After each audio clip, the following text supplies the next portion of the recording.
Hello. I think we're live. Are we live? Yes, it is Live. live in the corner. Yep. I didn't remove Jack as a surprise guest, but never mind. We are here. We have a special guest on Talking Shire today, Mr. Jack Thirlbeck. Welcome along. Surprise. You seem very enthused. We have Mr. Alan Cameron in the comments there. I'm just playing around with the software here. And now Callum has joined us. So much build up to the stream. It better deliver some proper shit talking. Well, we'll see what we can do. We've got more surprise guests as well. We've got Ian Holm, Hugo Weaver, and Elijah Woods joining us. Yeah, other special guests as well. Yeah, direct from Middle-earth. So. Alan. Yeah, well done. You've got Alan. Elijah Wood twice from the front and from the back. Oh, that's true. Double special feature. Yeah, Peter not being very nice. At least he's come to the event, Peter. Huh? Maybe it was the wrong idea to bring Jack on. He's not. I think so. The comments on making yeah. Too late to refund that 1,000-point tournament. It's going to impact that. Jake's saying as well. Hello, Jake. And then Callum's chatting away as well. Way to ruin the surprise, Jonathan. What surprise? Sorry. Oh, that's a surprise. Right, okay. Right, okay, we'll get started then, because I don't want to keep you too long. I've got an early night to have for the event tomorrow. So welcome along to Talking Shire Live, first ever live stream. We'll see how it goes. I imagine lots of technical difficulties later on, but we'll see what happens. So, yes, special guest, Jack Thirlbeck. Welcome along. So if you don't know who we are, Talking Shire, we are 5 episodes in, so where you been? We do just talk about Middle-earth strategy battle game. We just love it. So we'll just talk rubbish on there about that game. So yeah, check that out on Spotify, YouTube, all the other sort of podcasty places you can get your stuff. So today we are here to talk about an event that is happening tomorrow. My event. It is all ready to go. The second Battle of Eglarest. So this is an 800-point tournament, 3 games. It's at the Barnes Institute in Whitburn in Sunderland. So in the event, we'll be having a veto system, which we haven't seen a lot of recently. So how this is going to work, for those who don't know, so we'll roll for a pool, and from that pool, I will roll a dice as a TO, and I will veto the first scenario randomly. And then the other 3 scenarios will go to the players. You'll roll a dice. The highest roll will get to veto the first one. The lower roll will veto the second one, and you will play the third one. That's how that's going to work. So I don't know whether it's beneficial or not to roll higher or not. It depends on what's up for grabs, I suppose. So part of the event, we have a side quest going on. So collecting the jewels. So I'm going to get up a picture of what prizes, because one of those prizes is right there. That massive cave troll at the back there, that is for whoever collects the most jewels. So if you really, really want a massive, I mean, it's huge. It's girthy. Thick. Nice. It's thick, yeah. There's a big arrow sticking out of it. Girth not visible on the prize, but assumed. Yes, yes. I have held it in my hands. It is rather girthy. We have also got a Gimli bus as well. That is, I believe, I can't remember what that's for. It is written down somewhere, but I can't remember that. Have a look. And then we have the other 2 prizes there, 3D prints. The Gandalf will go to best painted single miniature. So, Jonathan, that's probably going to be yours. And then that'll be decided by the players. So on the day we'll have on Longshanks, there'll be an event poll, and you'll vote for your best painted mini. Individual mini, and then the best painted army will be decided by myself and the ringer, who will be at the event, and that other prize will go to the army. So that'll include like display boards and stuff like that. So we'll take all that into account. So yes, this is we've also got a bottom table scenario. So if you're on the bottom table from round 2, you'll be up against each other in to the death. It is a decided scenario, but you'll have a giant eagle in the middle of the board. It is dressed as a seagull, but it is using Gwaihe's profile. Oh, that's just me. Hold on, there you go. Just using Gwaihe's profile, minus the might. He doesn't have any might. But basically, if you go anywhere near him, he'll try and charge you. If you go anywhere near any of the jewels on the table, he'll try and charge you. And he'll try and get his jewels back off here as well. But instead of being 3 on the table, there will be 6. There'll be no more jewels up for grabs in that scenario, and VPs for getting jewels as well. So if you've got the army to go up against an eagle, you might want to go up against them and try and get all the jewels. So that's just for you. But it has been play tested, and you can just completely ignore them if you want, which is pretty cool.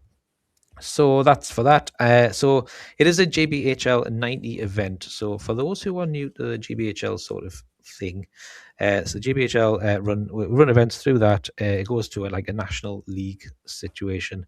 90 basically means 90 points up for grabs for the winner of the event, and that's like the maximum you can score. Everyone else scores points depending on where you finish in the event. So 80s are kind of the fluffy, themey, kind of non-competitive events. 90s are a bit more competitive. People will be traveling. We've got a couple from Leeds, a couple from York, a couple from around that area. So there'll be a couple of people traveling up for this one, including Birdie himself. He's coming up for this. So yes, it is going to be a competitive event. In terms of the draws and stuff, will be in the briefing. We'll go to that if you're at the event. We'll sort that out, and then we'll go. So the new FAQ will be in effect. So the FAQ came out on Thursday, which was very close to the event. It was cutting it a bit fine, but the new FAQ will be in effect. So I thought we'll put it to you guys as a podcast. What's your thoughts on the new FAQ? Have they done a good job? Tight. I think they have, considering previous experiences. I think they've handled quite a lot of the stuff quite well, but they did miss some things, in my opinion, that they shouldn't have done. But overall, of how they did deal with everything, seems like okay. Nothing got hit massively, I don't think. But yeah, I think it's all right. I think they did okay. Yeah, I think from first glance, it was like, oh, okay, they've seemed to have, addressed a couple of the glaring issues. Depths of Moria looking at you. Yeah, so I think they've done a decent job. I think there are some omissions that could still need adjusting, but I think for the most part, it's all right, in my opinion. Would have been nice to see more buffs. It's nice to see Army of Thor getting something. Yes. But they're not the only ones that needed it. No one's surprised to hear that the fact that Rangers of the North didn't get anything disappoints me. But then I'm very aware that no one is asking questions about the Rangers of the North.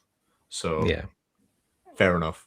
But yeah, I thought that Men of the West might take a hit with its army rules, especially when I saw that that Depths had done one as well. But yeah, you would have thought they'd have had the exact same nerf of all of their bullshit getting tied to for Frodo.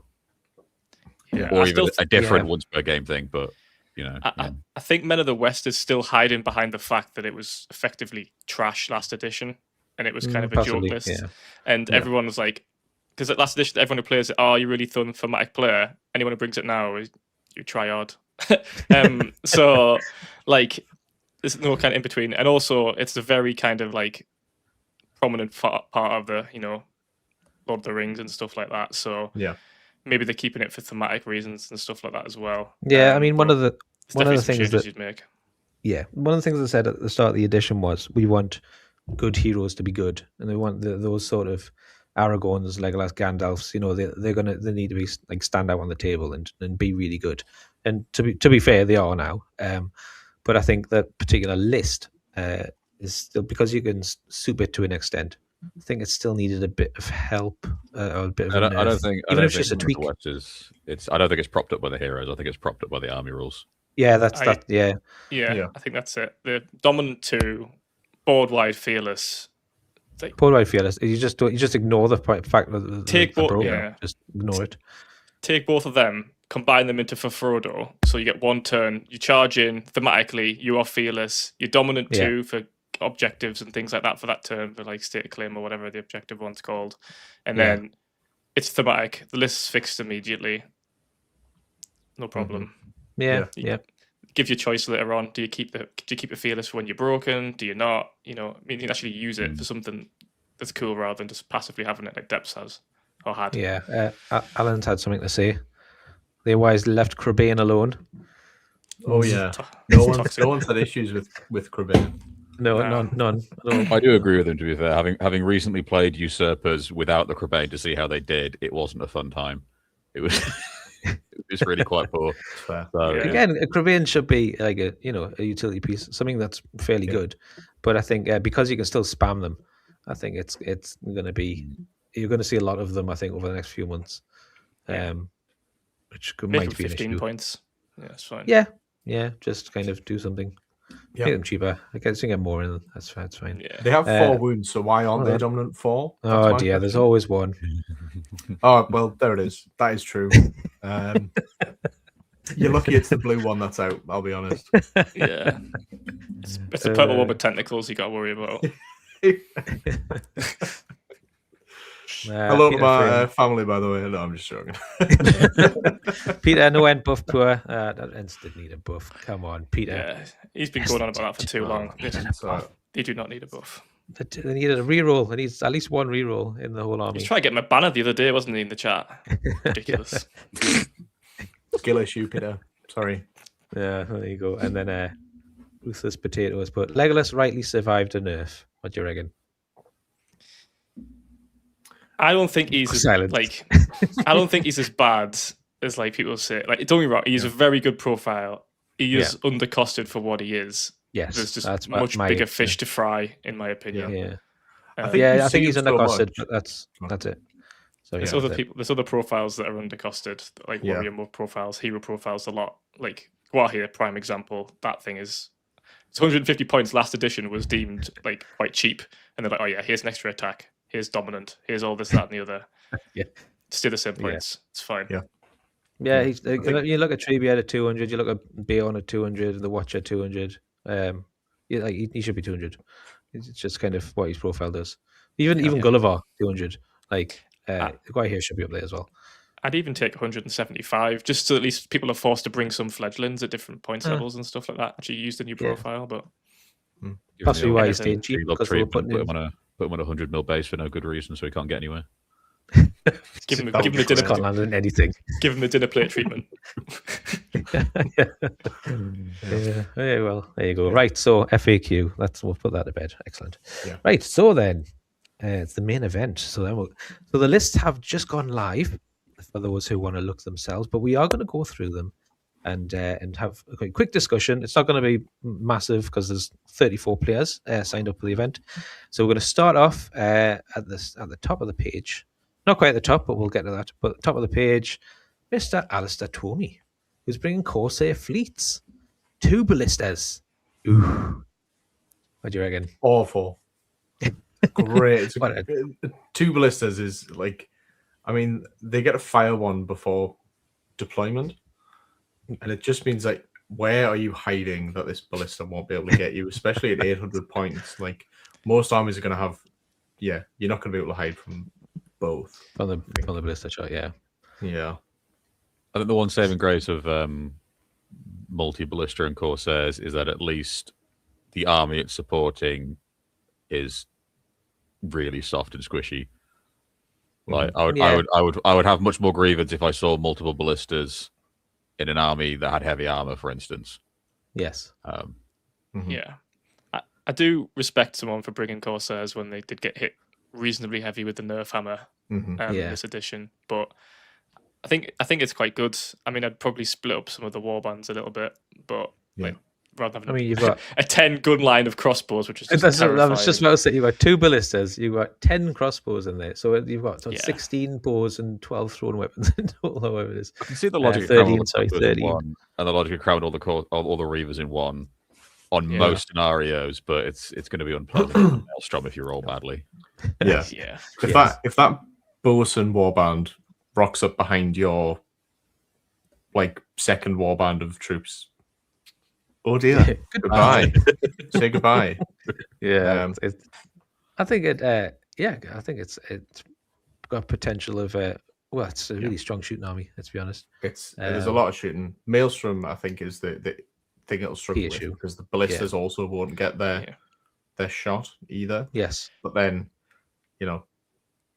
you've got 51 models. You're going to be on something is going to get stuck somewhere that it doesn't want to be. I think with Maelstrom, but How are you doing your scenarios, Jamie? Are you vetoing in pools or? So we'll roll for a pool first. Roll for a pool, and then randomly roll for a pool, and then we veto. I'll veto one of those scenarios from that pool, and then that goes to the players. So it'll just be randomly drawn on the day. Yeah, no, I was going to say because obviously if it was just random, then you just veto the Maelstrom one and just take the one that you start furthest away from your opponent to blast. But yeah. Oh, Alan's saying roll for the pool for round 1 on stream. I was thinking about doing this, but then I was thinking that gives people, because you'll know who your opponents are, because the surprise, we're doing the live round 1 draw. So we are doing that live on this stream. So because we're doing that, I'm not going to give you the pool as well, because then there'll be lots of people doing homework, and I don't want you can do it tomorrow. So I don't want to give some players might have a bit more of an advantage. Those who can't, who won't know till the morning, etc. So we're going to leave the pool for tonight, but the players will be up tonight. So okay, so that is Alistair's. Yes, dangerous. I like it. Next up is Mr. Alan Cameron with his Last Alliance. Boo. What we like from this? Boo. That World of Steel be scary is my takeaway from this. There's a lot of elves there, yes. I think without World of Steels, though, it doesn't really upset me. But with World of Steels, it very much upsets me. He's gone heavy on the elves. Heavy on the elves. I think it's 2/3 elves, so that's a lot of World of Steel. So yeah. 14 bows as well. That's a reasonable amount of shooting for Last Alliance as well. Yeah, absolutely. So, yeah. Last Alliance shooting is it's okay. It's it's better than most, but it's not a shooting army. It will struggle with that. That Corsair one will just they walk into that Corsair army for sure. Oh, he's already trying to talk it down. Look, World of Steel has killed 5 models in 3 games.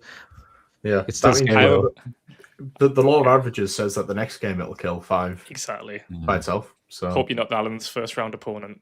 That's all I'm saying. I've only played against it once. Sorry, but I charged Thranduil into 2 elves once, and they both rolled 6s, and I never charged an elf for the rest of the game with them because. You've got to bear in mind with Last Alliance, there's a reasonable chance that whoever's piloting it is probably going to be like, oh, you know what, really thematic if I bring my Rivendell dice. And that really pays dividends when you're rolling a 6 just to kill whoever comes into you.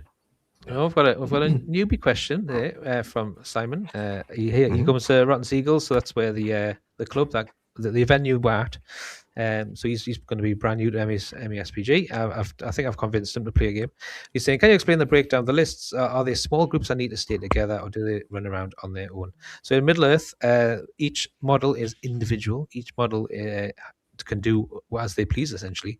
So these little groups you can see. So in Elendil's warband there, he's got his Numenor warriors and his longbows. They will have to deploy with their leader, whoever's leader of that warband. But after deployment, they can activate individually for the most part, unless there's any special rules or anything like that. So that's how that works. So there you go. The way I remember it is that Middle-earth is a skirmish game that got out of control.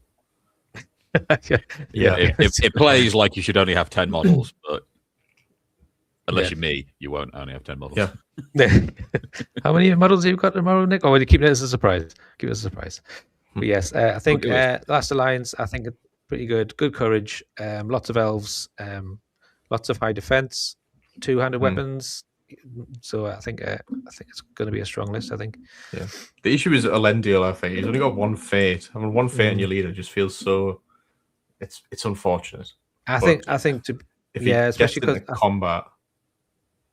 Yeah, I think if he's surrounded by guys, if he's got like a bodyguard unit, you don't get him trapped or surrounded or outnumbered.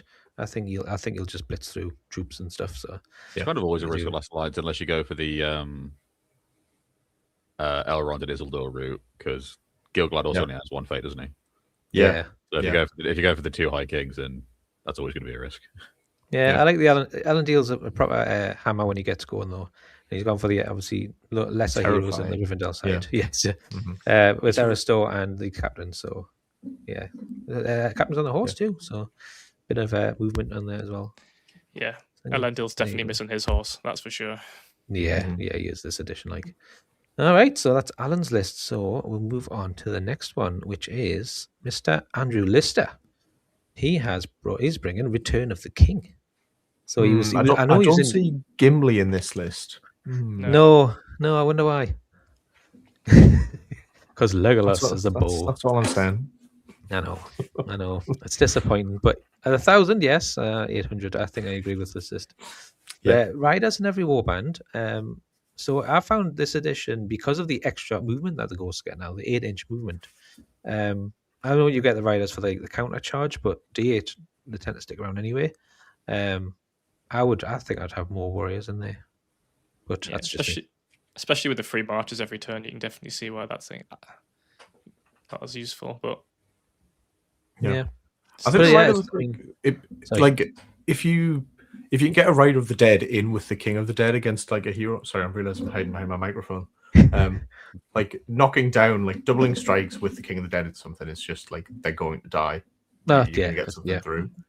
So yeah, they're quite good. I found them quite helpful. I've seen them be useful in games, but 25 points is a lot. A lot. Yeah, it's a lot of expensive. So I think that many in, unlike with normal cavalry that are just that little bit cheaper. When they do their thing, it's good, but because you're only going to have 3, they do become a target. If nothing else, someone run into them and just try and stab the horse, because why not? I think it's the only one that's got a D6 horse, though. Yeah. D6 horse, yeah. It's pretty strong, hard to take down. Mm-hmm. Yeah, for sure. Yeah, I mean, the nice balanced warbands. They've got spear supports everywhere, which is pretty good. I think he's got a banner in there somewhere. Has he got a banner? Yes, he's got the banner as well. So, it's fairly balanced. I think it's got a lot of movement. Aragorn, obviously, late game, is Aragorn still alive? You just kind of dominate the turns, essentially. Yeah. I'd like to see this do well, because Return of the King last edition was really, really quite cool. Legolas is better now, so I think the Aragorn not being a banner anymore, I think that really hurts them. Yeah. I'm saying compared to last edition. But I hope he does well, to be honest with you. And he's painted them really well. He's painted them all like zombies. So it's really cool list. Cool list. Yeah, I approve of that one, Andrew Lister. I mean, I did help him choose it, but spoilers. No, he was torn between 2 things, and I said you should try Return the King because it's cool. So, okay, so we'll move on to our next one, which is let's have a look. Andy Me and his Depths of Moria. So we do have a Depths of Moria list. First one up so far. So yes, this is Balrog and Watcher combination. But obviously the FAQ has nerfed this quite significantly from how it was before. Go on. I was going to say, I respect this choice for specifically this tournament, because the deaths could have gone terribly. It could have gone completely out the window. Yes. But Andy was just like, I'm taking deaths. Yeah, why not? So, fair enough. Yeah, fair play. Unless he wins, in which case the respect disappears. Unless it still turns out to be really strong. When I first saw it was deaths, I'm like, I'm not scared of it anymore. And then I saw the Watcher, and I was like, it's still an issue. Definitely. If it knows how to use that thing, that is upsetting. Because actually, it's only 34 models. This is where I was going to go. Just seen that. That is model count is going to hurt quite low for this list. Especially now, the goblins are going to be a bit squishier. Now they don't have that banner every turn. They're not going to win as many fights, and they do die quite easily with D5 and D4. Prowler's only D4, etc. So it's gone very heavy with the Prowlers, though, and hasn't gone for the Black Shield Captains, which is at least he's deviated from the meta build, which you take. So I'd love to get more. I'd love to do full warbands of Prowlers, just because I love the Prowlers. Yeah, they die horrendously to shooting, but it'll be really fun. So it's Depths of Moria. So there we go. It's not a lot of might for 800 points. Only 5 might. But one of them's the on the Watcher. It just won't matter. I don't think. No. Yeah. I think with favourable matchups, I think this is still going to be really strong. Mm-hmm. They're just having to deal with the Balrog and the Watcher. The most armies, if you're splitting your heroes, to deal with either one, or if you're just trying to bog down a Balrog while you're trying to deal with the Watcher, you're still going to be struggling with your troops and stuff. So I think it's still going to do well. I think it's going to be hard to deal with, at least. So yeah, I like it. I like to see the Balrog. Always like to see a Balrog, as we discussed in our episode 5. That should be out. Came out a couple of days ago, so have a listen. Right, so after Andy's, we have Bethany Taylor, who is bringing her army of Kharndoom. So I know she's been having a lot of success with this list so far, different events. So it is pretty strong. I mean, the army bonuses on the army of Kharndoom are pretty amazing, to be fair. I quite like it. Yeah, it's solid. I spoke to her briefly about this and suggested some teeny changes of like. Oh, Jack, what are you giving advice for? Yeah, I know. It's fine. But no, she doesn't have enough spears, I don't think, in comparison to what she should. But yeah, maybe drop some trackers as well. 12 bows is a lot of orc archers. They do be trackers, but they do be orc archers at the end of the day. They hit on 4s? Fours, yeah. Fours, defense 3 though, so in a shooting war, you're in trouble. The difference between defense 3 and defense 4 isn't that much. Say that to the elf list with 15 bows that we just saw before, whatever it was. And all them crossbows. If there's something about elf bows, it's that they always roll 6s, so it doesn't matter anyway. This is true. Yeah. So I believe think it's really good. Yeah, it's really good. In this arm, Aldrak's a beast anyway. But yeah, if a hero kills something in the previous in a fight phase, they get +1 of that fight value the following turn, which just turns Aldrak into even more of a menace. To be honest with you, he's got his free heroic combat at fight 7, I can't remember. He goes on with fight 7, and then he could strike to fight 10. Like on a turn if he's killed previously, so he's just a menace, and I just love him. I love Aldrak. I think he's such a good model. But I think that's a good list. 6-inch banners as well, though, and yes, I think all the warriors get +1 fight on when they charge the combat, including the hill troll warriors effectively as well. Goodness me! So. And they get a re-roll a dice if they're just with a dice. I think if they're in combat with infantry, So that could be troll with 5 dice with the 6-inch banner, fight 7 or whatever it is. It's it's gonna hit pretty hard. Yeah. Mm-hmm. For 120 points, he suddenly starts acting like a 160 point, 170 point hero. Oh, yeah, easy. Yeah, and sorry, he's one fluff dice, one fluff combat away from, because he's only got 1 fate. I think that's his main, his main weakness. 1 fluff combat, because I've used him previously, and he died to a knight. So he was just doing the rounds, getting through elves like nothing else. A knight charged in, he flubbed a combat, and he took 4 wounds. So he was dead. So because he's D6 as well. It was and there was a knight with +1 to wound, so he was just dead. So he can, he can go down quite easily under the right circumstances. But he's it's not going to be that easy if you're a good army and you can't shoot into combat and stuff like that. It's going to be pretty tricky. Yeah, I think Aldrak either goes big or dies big. Yep. In games I've seen, Cool. Right. So strong one. I think I want to watch that one. For sure. Yeah. There's so many warriors that can't do in that list. Oh yeah, too many. You would argue, but I don't know. I respect it regardless. If you've got an all hero list, you're probably going to be pretty worried about that. Yeah, who'd bring that? Though, so. Who would bring that? Anyway. Yeah. We'll find nervous out. Laughter. I'm in danger. Right. So next up, we have Mr. Callum Smith with his Host of the Witch King, and that barely fits on the screen because there's so many models. So many different models, I should say. That's just one thing with Host of the Witch King. You've got so many options of troop type. It's so hard to keep track of the list. Yeah. But he's crammed everything in there. So. 2 Barry Whites. Yeah, it's polite of Callum to just step down from his chance of winning most sporting. Yeah. Now look, he thinks it's handsome. So I think Adam Bird would love this list. He loves Barry Whites, from my understanding. Barry Whites, yeah. Been to all the concerts. To be fair, what other choices are there in the Host of the Witch King for heroes? I think you've got. Can you take the shadow? Nasdaq for the old Nasdaq. Okay, fair enough. With a spam. Yeah, with a spam, that would be interesting. Do you not have that cursed hero Barrow White they brought out? That's like the Shadow of Rudar. A massive letdown. Yeah. I think in this list as well, you get or is it just Shadows of Angmar with the Tainted and Dwemer Lake? I think it might be that one. You can take the Tainted in this one. Yeah. Okay. So obviously they're legacy, but you do have access to them. But no, I've been getting advice off Callum about how to build my host list for a tournament I'm training to, and we disagree on the Witch King not having a horse.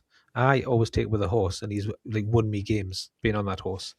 But he is insistent that he doesn't need his horse, so it'll be interesting to see how he does tomorrow. Yeah, he doesn't need a horse. No, he should take one. Yeah, I think Callum was saying about obviously shooting Legolas and stuff. He just gets the horse snipe anyway, so you just spend 20 points for nothing. But the games I've played, he's been really late on. Objectives that have been contested, charging across 10-inch movement. He doesn't lose a will point if he wins the combat. If he's against a man model, he gets fight 7 instead of fight 6. And obviously he's got 4 dice on the charge, 8 dice if he's not them prone. So he's great late game just to charge into combat and kill off some stuff to help your army out. So I found him with more utility on his horse, because later on when he's starting to run out of will, you less magic casting, just get him into combat and you can just wreck 1 or 2 troops at a time. Yeah. So Aldrak Warband is a interesting composition of stings. Yes, I did notice that. I'm not too sure about that one. Maelstrom could hurt that quite a lot. If something catches that, that's going to be in danger. As with the Barrow Whites with no might, Maelstrom's going to hurt this quite a bit. We're not. Sorry, we'll see like we're shooting you down, but it's a good list. We're just it's just things. I mean, you could totally be right. That extra points could totally be worth it, but on most of the times, I think you probably want a horse on that bad boy. Yeah, I do trust your judgment, Calvin. That's why I came to you in the first place. So, to devil's advocate for Callum, if you're going to struggle with Maelstrom anyway with no might, yes. So you might as well put, if you lose Barrow White and 4 Angmar orcs, it's not quite as bad as losing, 2 werewolves, I suppose. And at least Aldrak and 2 werewolves. Do you really want to commit? Like that could, if they just roll 6s against something that's fight 4 and a warband that tries to gank them. Yeah. Hold you up for a while. I mean, Aldrak can just strike and just hold you up for like 2 or 3 turns, in which case the rest of the army is where it needs to be. But the thing is with Aldrak being who he is, you've got the Angmar Orc captain with March. So if you are stuck somewhere, you can get them orcs across a bit quicker. But the Witch King, the magic, there's triple magic casters there. That's threatening nearly everything. If you're not playing Maelstrom tomorrow, that's just like you've got 3. You have 2 lots of paralyze and whatever the Witch King can do. And the combo of Aldrak Witch King as well, it's really strong. It's just I love the list, and I love the so many different ways you can build it. And I think I'm excited to see how it does. Let's put it that way. So yes, Callum, I do like your list. Oh, hold on, he's got something to say as well there. Angmar hates Maelstrom either way. Yep, true. I want to deploy Aldrak on the side of an army to avoid bigger heroes, so he's usually my last drop and takes a flank. Yeah, I was wondering if you were going to leave like the odd gap in your line so you can just slot him in wherever you wanted, because the Spectre wants to be at the back anyway. The other ones are really mobile. They can just shoot out whichever direction you want, and then you can just accidentally drop Aldrak in front of a captain or on the side or anything like that. Nice. Cool. Yeah, another one to watch, I think. I do like Host of the Witch King. So yeah, cool, lovely. So moving on to our next one. So it is Mr. Connor Booth, who is springing atop the wall with 2 Avenger bolt throwers. Ouch. Yowza. That is A list. What's worse? what is worse? Double Barrow-wight or double Gondor Avenger Bolt Thrower? Because I'm not sure. Yeah, I don't know. It's a pretty close. Run out of will. The Bolt Throwers never run out of bolts. Yeah. Barrow-wights shut Yeah. down one model. Bolt Throwers can shut down 6 each turn. Yeah. Yeah, that's right. I think, my main issue with the Bolt Thrower, for example, it's in a good list. As soon as you get this list into combat, you're losing 120 points of your list you can't use.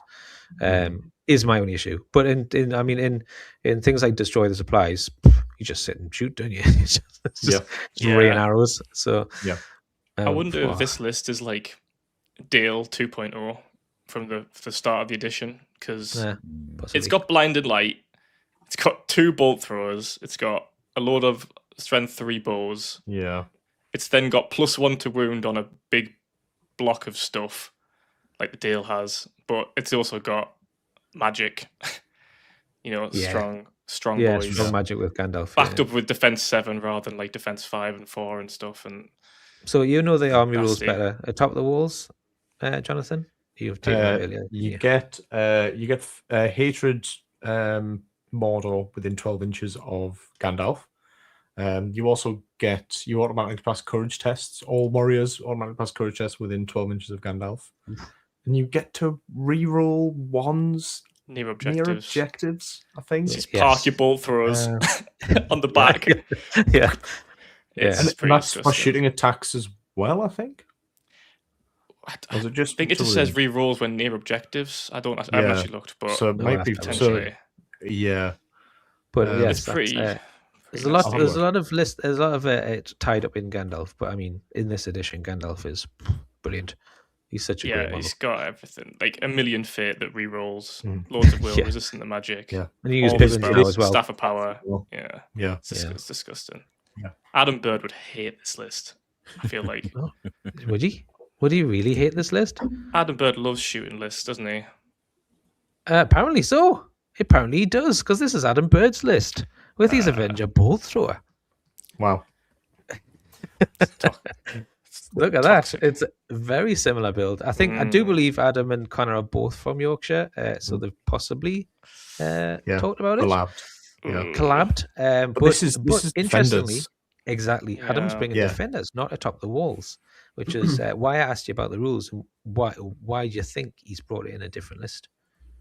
So I used a lot atop the walls 2 or 3 tournaments at the start of last year, and unless you're going into Mordor, it's okay. It's not great. It's just you don't get any like support heroes. Gandalf's got so much to do, and he can't do enough of it compared to Defenders of the Pelennor, where you get that extra heroic combat and maybe 2 extra heroic combats if Pippin, is in the right place. Yep. So you're paying that big tax, but then you can do what needs to be done with the big guy. Yeah, Gandalf's answer to potentially the monsters and stuff, isn't he? Like transfixing them, knocking them prone. Well, they don't actually I can't knock prone, can he? Because of strength, but all that sort of stuff. And going in, strength 5, 2-handing, hurts stuff, knocking them prone. It attacks. Yeah, really strong. Attacks to wound even, sorry, but it's very rough. And I'm going to send him a GIF after this because I'm disappointed. I'm not mad. I'm disappointed. Adam, shooting lists are terrible. He says require no skill. He says, and finger at the post. What is this, Adam? What is this? So I'm looking at as well. So I'm looking at the model count. I'm just going to compare. I'm going to put the other one up as well. So very similar model count: 37 for that one, 40 for that one. Sorry. Hold on a second. I pressed the wrong one. Sneaky peek. Spoiler. Sorry, Graham. So 40 for Defenders and 37 atop the wall. In terms of bows, top the wall's 5. So he's got 9 bows Defenders as well. He's got 2 extra cav. Is that why? Potentially as well. Yes. Because the other one's got 3 knights. He's only got 1. It's interesting. He's got the Blackroot Field Watchers there as well. So both lists absolutely smash what I'm bringing, which is what I love to see. But I did guess what he was going to take, minus the Avenger Bolt Thrower. So that is upsetting. You did actually. You put in the group. We're having a guess of like what he's going to take, and I said he's going to take this list with this and this hero, and it's going to this medal count. And I was so close, apart from the bolt thrower. The bolt thrower was the only thing he missed. He said about 40 models as well, which I thought was. I say it's 44 models. 44. Yeah, that's what I thought. Yeah, well, there you go. Well done. The Knight of the White Tower with 2 men at arms as well behind him is pretty tasty. Is he two attacks? Fight 6. Yeah, he's 2 attacks, fight 6. He's got strike. 2-handed Master Forged, I think. So he's not getting any penalties for that bad boy. Is he not? I think it's just it's a 2-hander, but he has it's just a 2-handed weapon, but he has Mighty Blow. Oh, does he? So it's not a. He can re-roll a single d6 during the dual roll for the Blade Lord skill. Alan says he isn't Master Forged. No, he's not Master Forged. Oh no, he's not.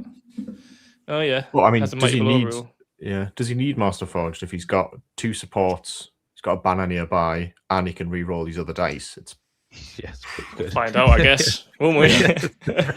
Yeah, it's pretty good. And as we said, he's got 3 heroic combat there as well. So it's essentially an extra point of might on each of his heroes. Yeah.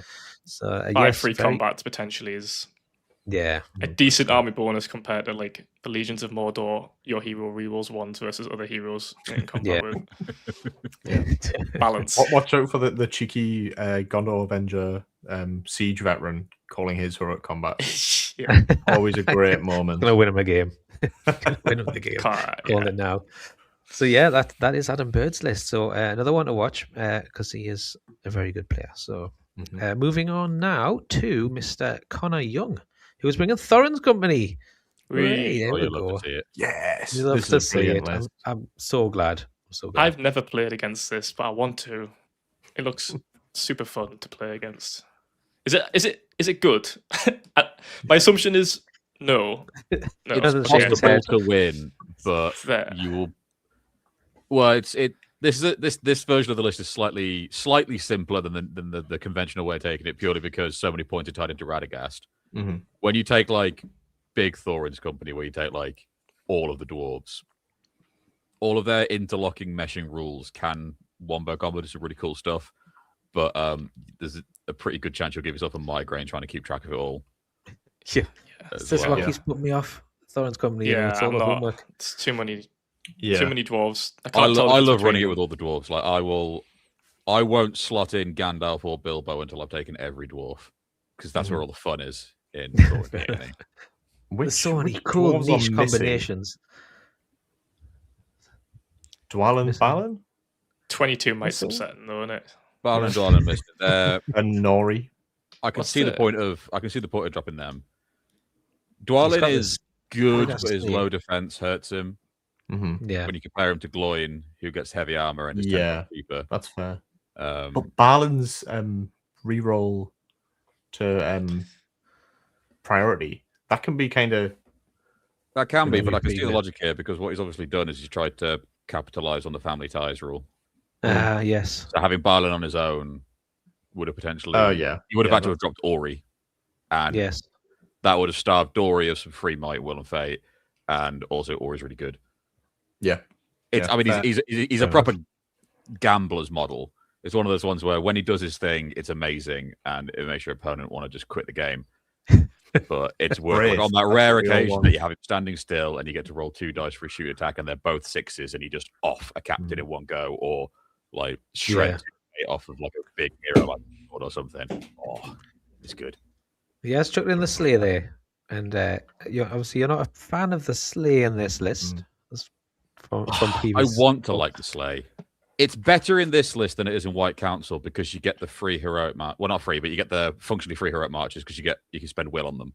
Yes, and all of the dwarves can call it. So it's easier for them to keep up than White Council.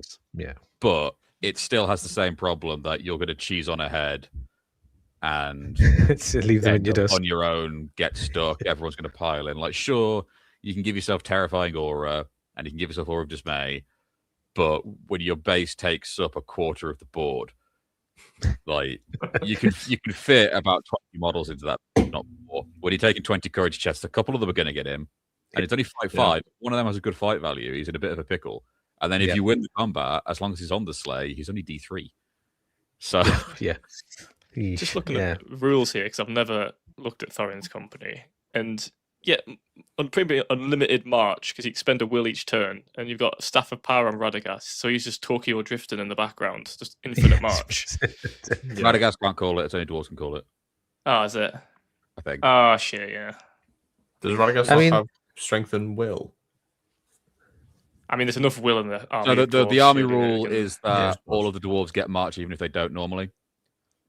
Cool. Because normally only Thorin has it. Alan's a fan at 1,000 points. Apparently, there you go. Apparently, it's pretty okay at 1,000 points. Alan did well at the finale with 1,000 points. Yeah, he did. Of this, It inexplicably. takes so much brain power. Especially over its course of 2 days. I don't know how you did it, Alan. Yeah. Honestly, 2 days. These are ones without the armor as well. Oh, they are. Yeah, they're very squishy. The only heavy armor you've got in the list is Thorin and Gloin. So I think Thorin goes up to D8 in the end, I think, if you take the Oaken Shield. Looks like there's Gloin's D7. Shield, Dwalin is 6, and everyone else is 5 or lower. Okay. Which is a bit rough. And the fights aren't super high either. You've got fight 6 on Gloin, Thorin, and Dwalin.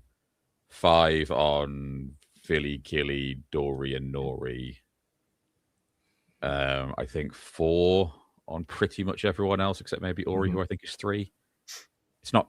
Yeah, you'd think it'd be higher on a couple of them, and that is one of the things that can make it fumble a little bit if you go up against like berserkers, for instance. They will be matching you on fight more often than you would normally expect for a Hero Hammer army. Yes, yeah. I mean, it's always good to see. It looks like it's going to be a lot of fun. The family ties thing is going to really help it out. I would love to see the sleigh do well. If he like zigzags at the back while the dwarves are up front, just stays out the way until the fights hit or something, or figure something out. I think it's pretty good. I think quartering at 3 remaining, like that's a lot of might, will, and that's a lot of fate to get through. A lot of wounds. Yeah, that's a lot of wounds, isn't it? And if you veto the right scenarios that end on 25%. Yeah. It could be difficult to kill one with a sharing fate and might between each other as well. Yeah, exactly. If something if it was a Mummak here, you just put one of them in front of it. It's like he's not going to die. Yeah, probably the position you can go for ages because you can just like once one family runs out of fate, swap one model over so that you're on a different family.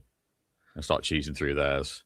Yeah. It does sort of snowball though, where like when I've played against this, you don't kill any of them for an hour and a half, and then in the last half hour, every time you wound one of them, they just die. And you think it's disappearing. I wasn't making any progress, and then suddenly they're all gone.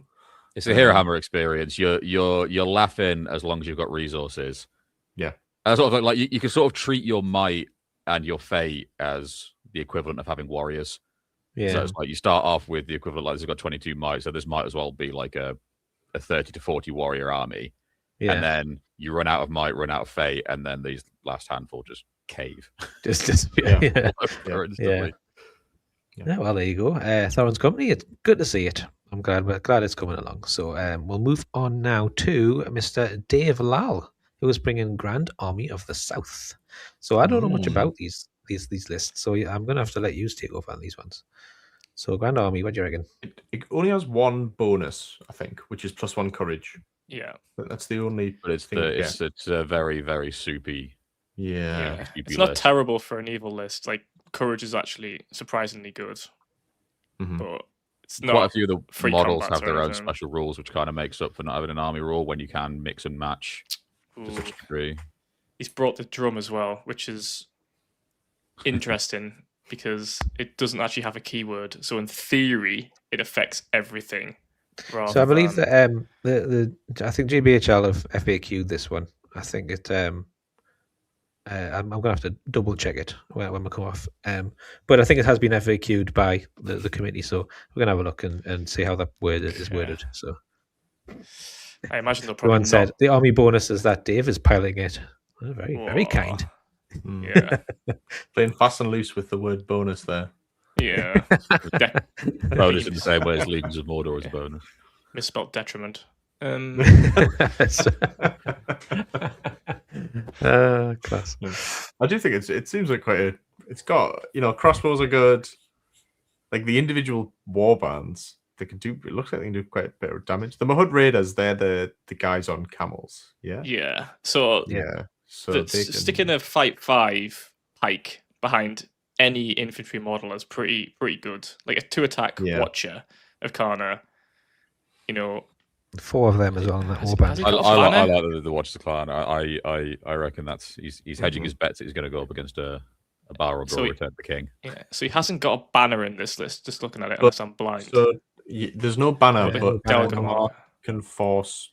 Well, not force. But they can let Corsairs re-roll in combat, but they might take a wound. So that's the one where if they lose the fight, he hits them. Yes. Yeah. Just like Dave does too. His models. Oh, hold on. He's there. You go. There's a banner. Ah, there fair you go. enough. So really, he's got two banner bonuses. 2 banner effects. Yeah. Pretty cool. Yeah, that's cool. Nice. I do like the thought of, is that 6 camels in that third warband? 6 camels and 4 Watchers. I can just run through stuff, can't it? Yeah, that's hitting really hard. That third warband. Borrow Alan Cameron's Rivendell 6s. Just zoom through stuff. You'd be laughing. Yeah, absolutely. Right. Well, yes, there you go. So Grand Army of the South. So we move on now to Mr. Glenn College. He is bringing Defenders of Helm's Deep. So this looks like 4 warbands. It's quite a lot there with Theoden, Aragorn, Haldia, and Gamling. So yeah, pretty good by the looks of it. So lots of bows, 30-inch range, which is ridiculous. And then you've got so this is what I come up against at the 100, the Aragorn Haldia combination. So Aragorn is treated like a banner, I do believe. And so the combination of might together, Aragorn getting a free strike and Haldia calling a strength or whatever, can just one-shot hero, like big monsters and stuff. It's really good. Especially if you've got your Caladrim kind of in there as well, 2-handing or whatever. So you could get 2 or 3 guys in there with them, just one-shot ends, one-shot Watchers gone, stuff like that. So it's a really good combination. And it's definitely it absolutely wrecked my Fangorn. I went up against it. So and obviously so when I had a Maelstrom scenario and the Aragorn's free march every turn just meant you could get around the entire board. So with that combination, so it was really good. And Aragorn's got Haleth in his warband as well. But that's the key thing. So yeah, they get that +1 fight. So yes, he's going up to fight 8. Like what? It means he's so much more free to do those heroic strengths, isn't it? Yes. Yep. Yeah. Scary. Yeah. Very scary. Very, very good. Very good. I really like that, especially with the Royal Guard in there as well. A bit of fearless going on. Yeah. You've got to keep Theoden alive. Surprisingly, for a shooting list, though, not as many bows as I expect. No, it's gonna struggle. Ironically, shooting against every other list that has bows that we've seen, from Corsairs to potentially Last Alliance to the absolute filth Adam Bird's bringing. But if you look at the points for bows, obviously they're more expensive. You can build this. Oh, sorry, you go. Well, it's 40 models, so a third of the list. You could only take 13 bows in total. That model. Yeah. Okay. And you've got 11 throwing weapons, so it's pretty. You'd have to build it completely differently to get more bows in. Yeah. Unless I'm remembering wrong, Helm's Deep gets the infinity bow rule that other Rohan armies get, but I don't know, do they? I don't think they do. I mean, Haldir counts as one of them bows. You can only probably squeeze in like 3 more, but that's what I mean. But like, as your main focus, at least last edition, was shooty. Yeah, it's not as scary as it could be. But to be fair, I think I prefer it that way, honestly, because I do. I prefer just getting involved and stuck in and fighting, rather than sitting back and shooting. So if I was going to build it, I'd build it this way. I think like less bows, but there's still a lot of throwing weapons. To be fair, there's plenty of throwing weapons. 12 bows. Nice. Like it's quite balanced. A nighttime scenario with this list is gonna hit really hard. Yeah. Because as I said, you've got all that utility with the heroes, and then you got Gambling got the standard as well, so you're getting the might back as well potentially. Yeah. Not that you need it with Aragorn on the table, but it is a thing. So it's only himself and Theoden that can benefit from it, though. They're not Rohan heroes. Right, but 6-inch banner is not to go. Yeah, that's why you be sniffed at. Yeah, for sure. Yeah, a massive line of basically fight 5. It's going to be tough to crack. Fight 5 D6. Yep, it's big things you have to stop. It's going to be tricky. Very tricky. I like it. Mm-hmm. So moving on then to the list I potentially spoiled was Graham Atkinson with his Rivendell. So good to see Rivendell as well. I know Graham loves using his Rivendell, and he's got quite proficient at it. So he's gone for Arwen instead of Elrond. Obviously cheaper, which is nice. But Glorfindel is the main big hero. The thing I like and hate about it is the fact that it's got a low model count. Yes. So it's got a low model count, which is bad, but it's got a low model count, which is great because you can get this massive wrath off guaranteed pretty much in every game if you want to. Yeah. And as long as you're going to break your opponents, sacrificing 1 VP potentially to just absolutely just nuke somebody and drop like a tactical nuke within thing, providing Arwen's still alive, it's just going to be massive. And yeah, I like it. Very killy. Yeah. It means that like Elrond is if you take Elrond, yes, he's very survivable, but you've kind of got to make the most of him. So he has to be on your front line where possible. But if this list, you can just have Glorfindel go straight forward, smash into things, and then Arwen can just wait until you drop the right moment. and just like do a thing. I like that. I like swapping the rule. The sort of right. the rules around it on like your movement scenarios as well because she's so fast on that horse and she has access to wrath, so she can catch up to something that's maybe trying to scuttle away and just knock it on its ass. So we've got Rob says Captain is a weird pick. So do any of the other heroes have March? March is super important in the scenario. I don't think Aristo's got March. I'll have a check of the Rivendell list, but I don't think it does. I mean, I think that's why he's there, isn't it? No, you'll probably potentially put him on foot and give him a warband, some warriors. I mean, what would you'd probably save? I don't know, at least 25 points doing that. Yeah, and change the knights for warriors as well, because that's 4 warriors instead of 2 knights.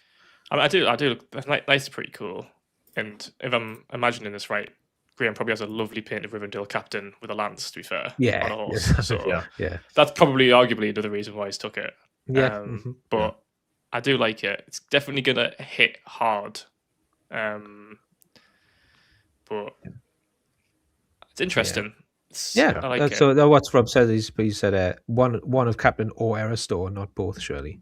I mean, for me, yes, I would probably take one or the other. But I think the extra might, and the fact he's got the knight on a horse, the captain on a horse with the knights means it's fast. It can kind of link up with Glorfindel if they get, or you've got 2 like horses on the flanks sort of thing with big heroes. He's obviously picked it for a reason. He's obviously got he's played it quite a lot as well. So I think he's obviously got his reasons for it. So it's unconventional, but I like it. I love Rivendell. So first army I ever collected, probably with most people, get them out of the magazines.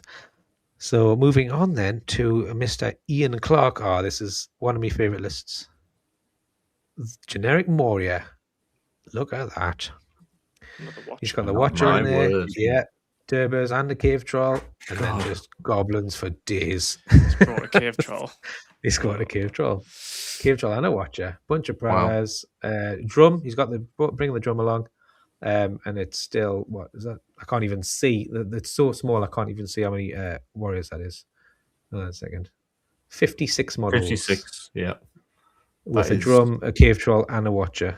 And it's that 10 might as well. It's just really cool. This will actually be the first time I've seen a Cave Troll this edition. Yes. Did you mention the fact he's got a drum? Because I've only just seen the fact he's got a drum in there. Yeah, at the top there next to the cave troll. Yeah, the drum. So is that That's the banner drum? 18-inch banner. Yeah. Ooh. Oh, heavy object though, so it's tricky with maneuverability. Yes. Like, is it an 18-inch range? 18-inch range. Yes. Yeah. With the new FAQ, you can now jump over things much easier. Really? That's what he knew was coming. That's why he took it. Yeah. But no, I just love this. Obviously, he's made that with the drum in there. The goblins are going to be sticking around a bit longer. The Watcher is going to go have carnage. So Durba is a special rule. I do believe. Correct us if I'm wrong. He can. I think it's once per game. He can just send his goblins an extra 2 inches forward. He has to stay still, and he sends every goblin within 6 inches an extra 2 inches. And the jukers disperse. And I do believe they get the army rule is that some sort of punishment if they don't win a fight or something as well. But it's such a cool rule, and just to get that extra bit of movement and get them all charged into a favorable combat, or tie up a good army, for example, to stop some shooting. Is what I'm thinking. Yeah. It's really cool. There's more to that rule there as well. Makes them fearless. Yeah, makes them fearless within 6 inches as well. Yeah, so he's that Durba's lots of goblins. It's just great combinations. I really like this list. Yeah. It's a Moria list I wasn't expecting to see. Yeah. So it's interesting because it's basically just recreated what Depths was, right? Yeah, basically. He's basically gone Moria spam, Watcher, and then I find I'll pay the points for a drum. Yeah. But he's got Durbos as well. It's interesting. Yeah. I think he's potentially brought the new Moria meta. Depths has gone out the window, and this one's the new one. Yeah, it's got so much march as well. Like if it needs to get around the board quickly. Yes. Yeah. If you play this list, veto recon immediately. Oh yeah. I think I'd definitely upgrade those captains to black. Is it black shield captains? Black whatever they are. For the 2-hander extra courage, 2-hand D6 is great. All that sort of yeah. I think it's like 5 points. You get like a 2-hander, 1 defense, 1 courage, 1 intelligence, or something like that. Yeah, and the defense. Yeah, for 5 very points. Good. 5 points more. Yeah, it's very. I always bring him. It's legacy in it, so they didn't put that much thought into balancing it, and it was just we'll just make it whatever and throw it out. We're not going to change anything. Screw you. They also get hatred dwarf. Oh, nice. Wow. Yeah. Plus 1. 2-hand and plus 1. Really good. Yes, I'm a fan of this one. So Ian Clark, I'll be shaking your hand tomorrow because I love this list. So moving on to another Ian. I've got 3 Ians in a row. So the next Ian is Ian Minto, and he's gone for his Army of Gundabad. He loves his Army of Gundabad. He's used it quite a lot this edition. And I think he's built quite a nice list with these warbats in there as well. So he was. I do like the warbat. They are very good. Nick loves warbats as well, don't you, Nick? Yeah. So I played a practice game against this on Thursday. I was expecting Beornings, but then he changed his mind. He did. And decided he was bringing Gundabad instead.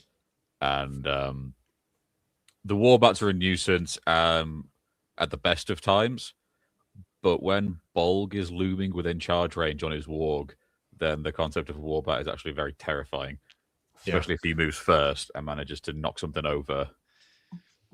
What happened to Galadriel on Thursday?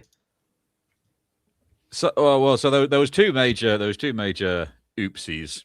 Galadriel was the second one where she just flubbed all of her dual rolls when she was near Elrond, so she got a banner reroll and got killed by a warbat. So that was fun. Managed to fail on my fate as well. Every single rerollable fate, apparently. The other oopsie was my big brain move that blew up in my face, where Bolg had gotten into Gandalf and Radagast, but they were both tagged in with other warriors. Thankfully, it was my priority, so I got to choose who he was going to fight. But I didn't want... I knew I could strike with Gandalf and potentially get the fight, but I didn't want to do that straight away because I just thought he'll just strike, and then I won't be able to catch up because he started on such a high value. So I called a combat elsewhere with Galadriel, and then turned to him and was like, "You going to call anything?" And he goes, "No." So okay, I'm going to call a combat with Saruman, who'd been tagged by a warbat, and only a warbat, so it's doable. And that was when he went, "Oh, I'm just going to bring Saruman into Bolg so that I can't get Gandalf and Radagast." And I was like, "Maybe." Okay, fine. I'm going to call a combat to Ellen. It's like, great. I'm going to call a strike with Gandalf. then you can fight Gandalf first. Let me just roll my strike. Oh, I got one. Then I'll proceed to flatten Gandalf, combat into Saruman, and then flatten Saruman on the same turn. Rough. Brilliant. Really rough. Yeah. Oh, army bonuses for this list are wicked.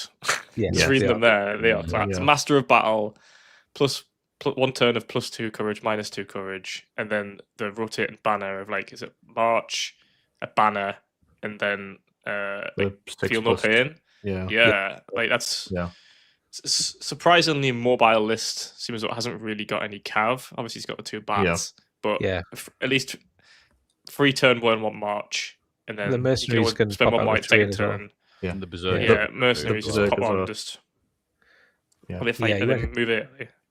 He took out an ogre to get some more berserkers in. I think was the right choice. I think the berserkers are really cool. Seeing 7 Gundabad berserkers with 2-handed weapons. If a warbat goes over a hero and knocks them prone, and then 3 Gundabad berserkers with 2-handed weapons goes into them, that is terrifying. There's no risk. They're so scary. They're strength 4, aren't they? Strength 4 2-handed. Yes. Movement 8, so they've got more threat. I love Gundabad berserker. Yeah. Even they've got really good courage as well. So if you're terrifying, even when they go into a high fight hero, I'm still worried because all I need to do is not roll a 5 or a 6, and this guy's probably getting deleted. Yes. Immediately. Yeah. They can put out so much damage. They only have to win 1 fight to just remove anything from the board near enough. Yeah. Yeah, and even if you try a heroic combat off them, if you have that, I don't know where there's a feel no pain banner up, got to be a 5+ save at that point because it stacks, doesn't it? Yeah. So it's unreliable that they could just. They don't even hit the 5+. I thought I'd comfortably killed one of them on Thursday, and I did 2 wounds to it, and he managed to roll. Oh no, 3 wounds to it actually. He managed to roll 3 6s in a row to keep it on the board. It's rough. Hope you stole those dice afterwards. I know. Goodness me. So I like it. Yep, Army of Gundabad, very nice indeed. Moving on to Ian Young, who is also bringing Return of the King. But look, he has the 3 hunters.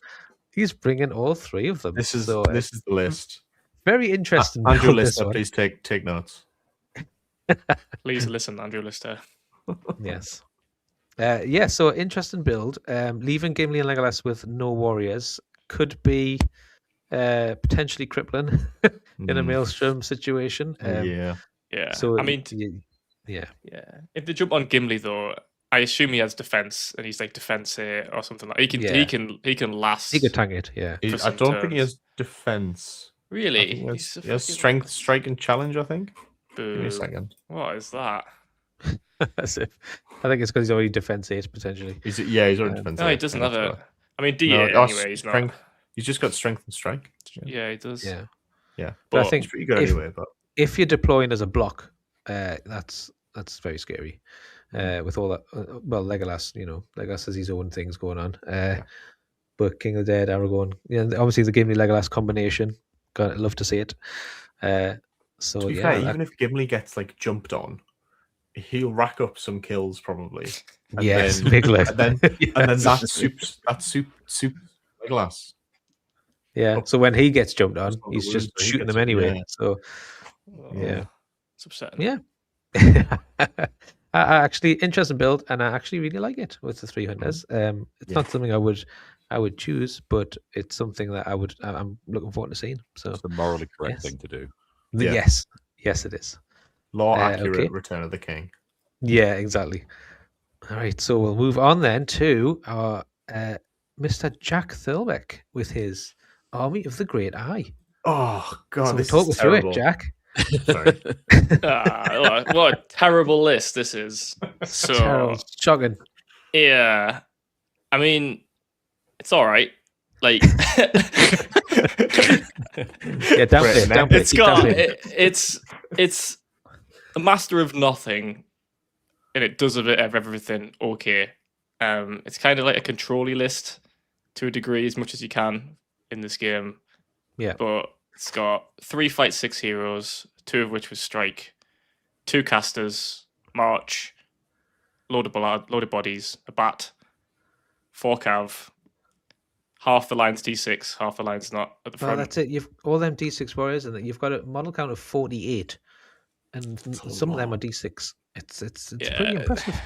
It's a lot of models. Well, it's not as high a model count as I'd want for the squishy orcs, but it's 4 heroes in it. It's that. Shagrat's hitting hard though. Let's be honest. Shaggers and Razgush is no slouch. No, I used that. Yeah, I used him for a practice game. Sorry, I just read Jordan's comment there, so I was trying not to do it. Where is he? That is toxic behavior. Master of nothing being piloted by a toxic scumbag. There. Well, speaking of toxic, this is probably a mess, is it? Yeah, but yeah, not quite, but it's coming. It's coming.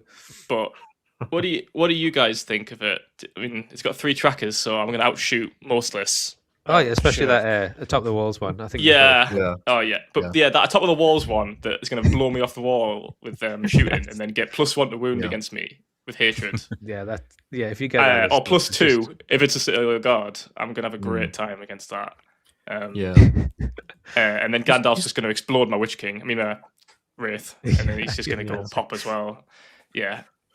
Maybe I thought that through. But you've got 2 fight 6. Well, like Razgush and Shagrat, they're your like big hitters, and they can hit really hard when they're really hard. I know that.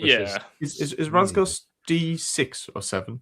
7 Razgush is D7. So he's pretty. Shaggers is only D5 though, which is upsetting. Yeah. That's the one bad thing about him. Yeah. Everything else, like 3/3/3 stats. It's just Shagrat's perfect. He's smashing. Really good, He's getting double wounds as well. If you come into a monster, you want to send Shagrat in so that he can strike up, double wound, and then try and take them out. I mean, is Razgush strength 5 as well, or? So apparently, it's missing a great beast mobile gun platform. Razgush D6. Yeah. So if only someone, this person in particular, hadn't printed a great beast that was 3 times as too big, then maybe I could have.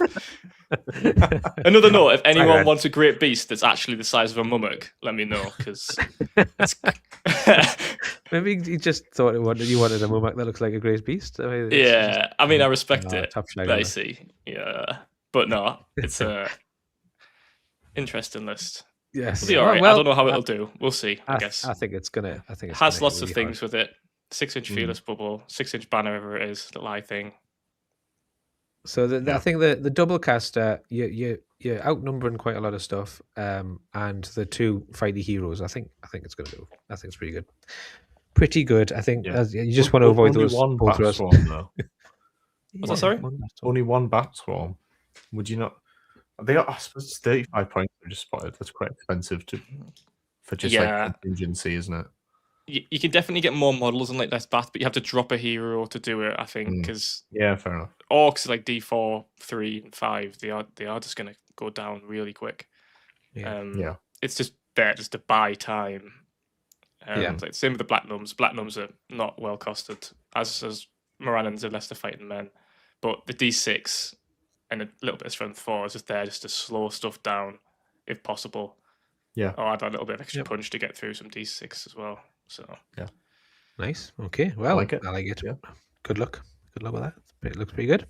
So moving on to the next one, then, Mr. Jake Pollard. He's bringing his Usurpers of Eglarest with every one of the heroes. Wow. I was going to say only 6 Crabane. That's just only 6 Crabane. But so only is that acceptable? I feel like that's okay. I think that's an acceptable amount, given that he's brought every single hero. Hat off to him. Every single hero. He's got 49 models, to be fair, still a high model count, in 6 Crabane. So I think he's brought the Rohirrim traitors as well, which is I love to see. So I think it's very thematic. It's a very themey army, and I think he's gone for. I know they're going to look great as well, so I think it's going to look great on the table. This one. I love the Hill Trust Chief. I'm a big fan of that. Yeah, especially with the two-handed weapon. So you got. If you go up against a Rohan hero, you're getting +3 to wound. Yes. So the rare occasion that happens, it's just beautiful to see it. Yeah.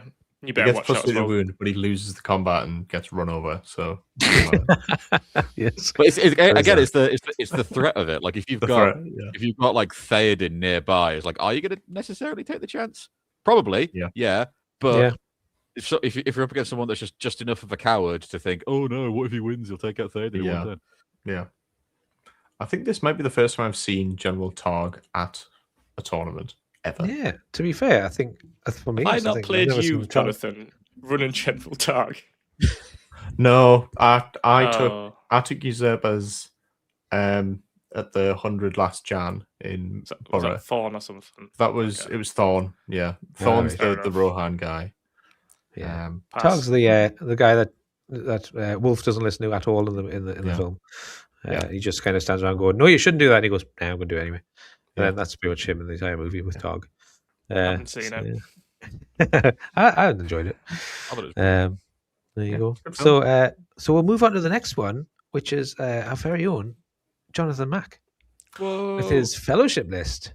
Wow, nice. Got everyone in there. What was your thought process building this? So when I was building this list, I knew that I had to get 800 points, and I still couldn't do it.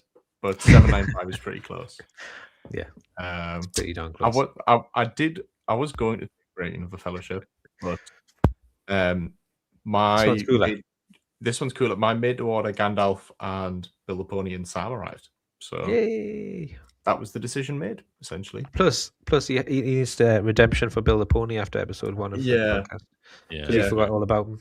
Yeah, so he needs to make it up to him, really. Yeah, Talking Shire listeners will know of the history I have with Bill the Pony. I would, it's an all-hero army, so all the usurpers it's gonna really suck to fight those.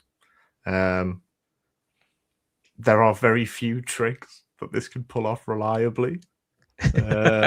Reliably being the key word. Yeah, I did have a practice game on Thursday. Gandalf didn't cast a single spell. He got Terrifying Aura, but then everything else was either resisted or I didn't get. So, yeah, compared to Breaking, this is not the. I looked at this list, thought, this is going to be. There are little things that I can do here, and it's very difficult. Very difficult. Yeah. But I've got 22 might, which is nice. It's a lot, yes. Potentially more because you can cheese might back from Bill, can't you? Yeah. Yes. That was something I was going to try and lean into with Bill, because for anyone that doesn't know, on a 5+, a model that ends their activation within base contact with Bill can get point of might, will, or fate back. It's really good. If it was like a battle line army, then it would be great. But the opportunities to get in base contact with Bill the Pony are so few in the game. the main one is just to leave Legolas in base contact with him. I was literally just going to say, just keep Legolas and Bill the Pony at the back. just pump might into everything and get your might back. Yeah, it doesn't work anyway. Bill's at least quick, so you might not be able to get them into base contact with him, but you might be able to get him into base contact with them if they're not likely to need to move. Yeah, so you have nice cheeky heroic combat and get back towards Bill again and get your might back or whatever. Yeah, so. It has to be them moving into base contact with him, so you can't just so he has to move first, then everyone else has to try and catch up, which makes fighting talk from Jordan there. Bill the Pony's got a very tasty sacrificial lamb if assassination is pulled. Well, he's stooping that low, is he? If Bill the Pony dies, it's because the rest of the Fellowship are also dead. He's the last one to go. And I can guarantee that. Well, you guarantee that versus a Lord of Eagles and Bears, can you? It's a bold statement. Spoilers. Spoilers. Well, again, keep a little ring around him. Just make sure that there isn't a 60 mil gap between him and anything in any direction. Then he's fine. Yeah. Just hide him in a house. It's like maybe guarantee was not the right word. I will try. He's the eye of the Death Storm, isn't he? He's the eye of the Death Ball. Yeah. In the middle. Yeah, Gandalf, my leader, will be right on the edge of the ball, and Bill the Pony will be in the middle, protected. Yes. Well, another model we've not seen at a tournament, and I'm excited to see him. Yeah. So yes, right. We'll move on then because I can see the time ticking. Moving on to Jonathan Rooney. he's bringing Muster of Isengard, and this is the first one of 4. We have 4 Muster of Isengard lists, which is the most popular one this for this tournament, which is interesting. So we've got Saruman, 8 Berserkers, quite nice. Agrima by himself, of course. Urukai captain with 5 more Berserkers, and then Vrasku's bringing another 3 Berserkers and some crossbows. So Berserker spam here, pretty good. Ouch. Yeah. 38 models as well. It's not too bad. Yeah, I think Muster of Isengard is going to become a lot more popular now that Men of the West hasn't got nerfed. There's other things like Defenders of Pelennor and Top of the Walls, basically tin cans or men models just running around causing carnage. Having +1 to wound across the board with that, especially with having someone like Grima just annoying people. And obviously the wizards can stop that, but in some lists, if they're not there, in Men of the West, where you don't always take Gandalf. Yeah. I know Grima's got taken a bit of a nerf with the FAQ, but he's still annoying, and he's still going to be there when you cost might. So, yeah. I mean, the biggest nerf that he took was in Army of the White Hand specifically. Yeah, now he stops your phone. In Muster, he's still going to be a massive pain. Pretty potent, yeah. Yeah. You can't use them in stuff like Fog of War and stuff anymore, though, can you? You can't put your. You can't pick them as a target either now. Yes, I don't think. Yeah. So that has helped your opponents at least slightly. So yeah. So I'm looking forward to that one. I would have thought there'd be more models in this, but there's a lot of Berserkers, so that's probably why. Yeah. Well, we have got three more Musters to look at, and from memory, they are slightly different to each other. So it'll be interesting to see how they compare. So next up is Mr. Scumbag himself, Mr. Jordan Saar, with this, the only Gwaier of the event, I might add. But goodness me. Wow. Radagast on an eagle, fledgling, Beorn, another fledgling, Gwaier, and another eagle. So he's found a way of getting an eagle army on the board with a bear. So. I am shocked. Yes. Yeah. Yeah. Like some of the other lists he was toying around with as well. But this one, it's interesting. It's very farmery. Not very original. Bit of a trend follower. I wonder what this list would look like if you dropped 150 points. I wonder if I have any precedent for that. It's pretty sus. Interesting. It's very. Don't forget the hedgehog. Oh yes, deviating hedgehog. Yeah. The hedgehog is MVP with Radagast. I can say the vast majority of times my Radagast has won a fight, it's been because of Sebastian. So he gets 5 attacks on the charge. Is that because he gets 3 plus the hedgehog plus a big eagle's monstrous charge? Yeah. Does the hedgehog still get an attack? I don't know. I assume so. Yeah, I don't know. He's exchanging his staff of power, but he's keeping the hedgehog. Yeah. Oh my god. Maybe I should have told him that. Jordan, that's not how it works. Don't do that. What the thing I love about the Sebastian rule is it says, fair enough, it specifies you can't spend might and stuff on it, so it's completely separate. But it also specifies that it's resolved at fight 1, as if that matters. Because it's you can't take Sebastian on his own. Yes. So, Does that mean that if Radagast gets paralyzed by Adam Verd's favorite model, that Sebastian is not paralyzed? Oh no, it hits a whole model, doesn't it? So I guess poor Sebastian would be paralyzed as well. No, that'd be TO's discretion, I think. Should Sebastian be? Everything gets paralyzed, especially Sebastian. Yes, the hedgehog. Sebastian is immediately killed. No, I'm not that moved. The hedgehog just goes into hibernation for the rest of the game. Gosh, does Sebastian double as well? Like if the eagle knocks someone down. Yeah, because he's still making strikes. Brilliant. Twice as many. You just have to use a different dice for them because they can't be mited. But they're only strength 1, but still. Oh goodness! So you know for a fact that's the one causing the wounds. Yeah. Oh yeah, every time. if anyone plays Jordan on the weekend, you need to give him the Adam Bird treatment, and after every game, ask him, "Are you enjoying this list?" And just yeah. do you feel good about class. yourself? Yeah. Well, at least someone will be having fun.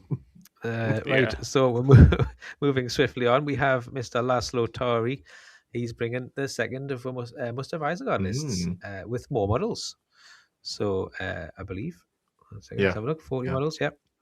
So he also has a bunch of berserkers, but his warbands are a bit more balanced, and he's brought 2 captains, and he hasn't brought Vasku. So extra crossbows as well. Yeah. Is this the list where the Urukai captains get a free march? Yes, they get a free march at the start of the game, they get and a strike access, as well. Yeah, access to strike. Yeah.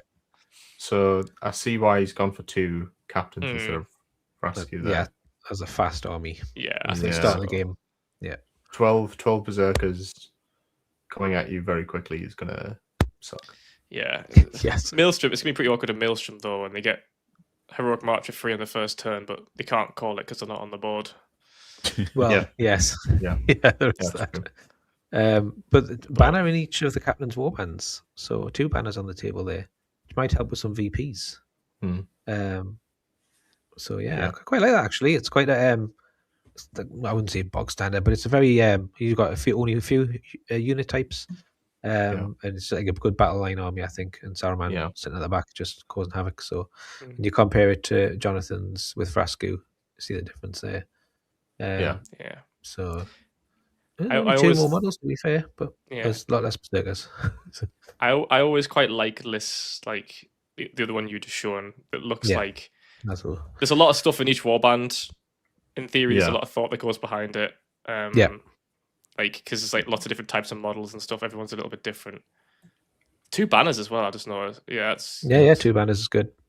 Big.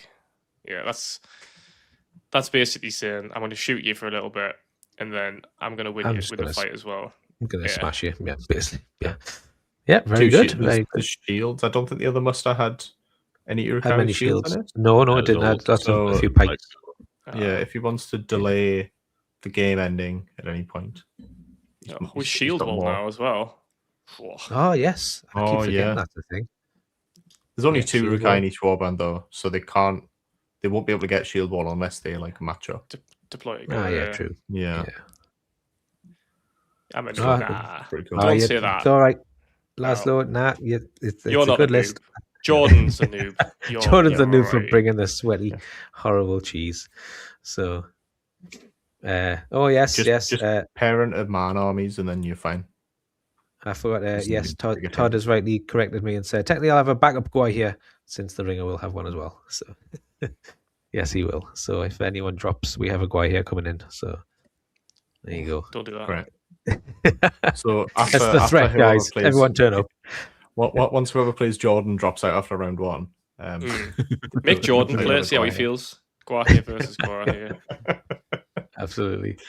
All right. So moving on then from Laszlo, we're going to move on to Lyndon Knox, who is bringing the Men of the West list, the only one of the tournament. I will put in there the only one, Men of the West. Yep. There you go. We've got the 3 hunters in there. No guy here. 3 hunters and a captain. It's very curious that there's only 1 horse. Like if you're sacking off the cavalry, the eagles rather, you'd think there'd be for the reason of doing cavalry, but I guess he just really likes his Aragorn on armored horse model and desperately wants to use it. To be fair, I think I would always just take on his horse. Really good. Yeah.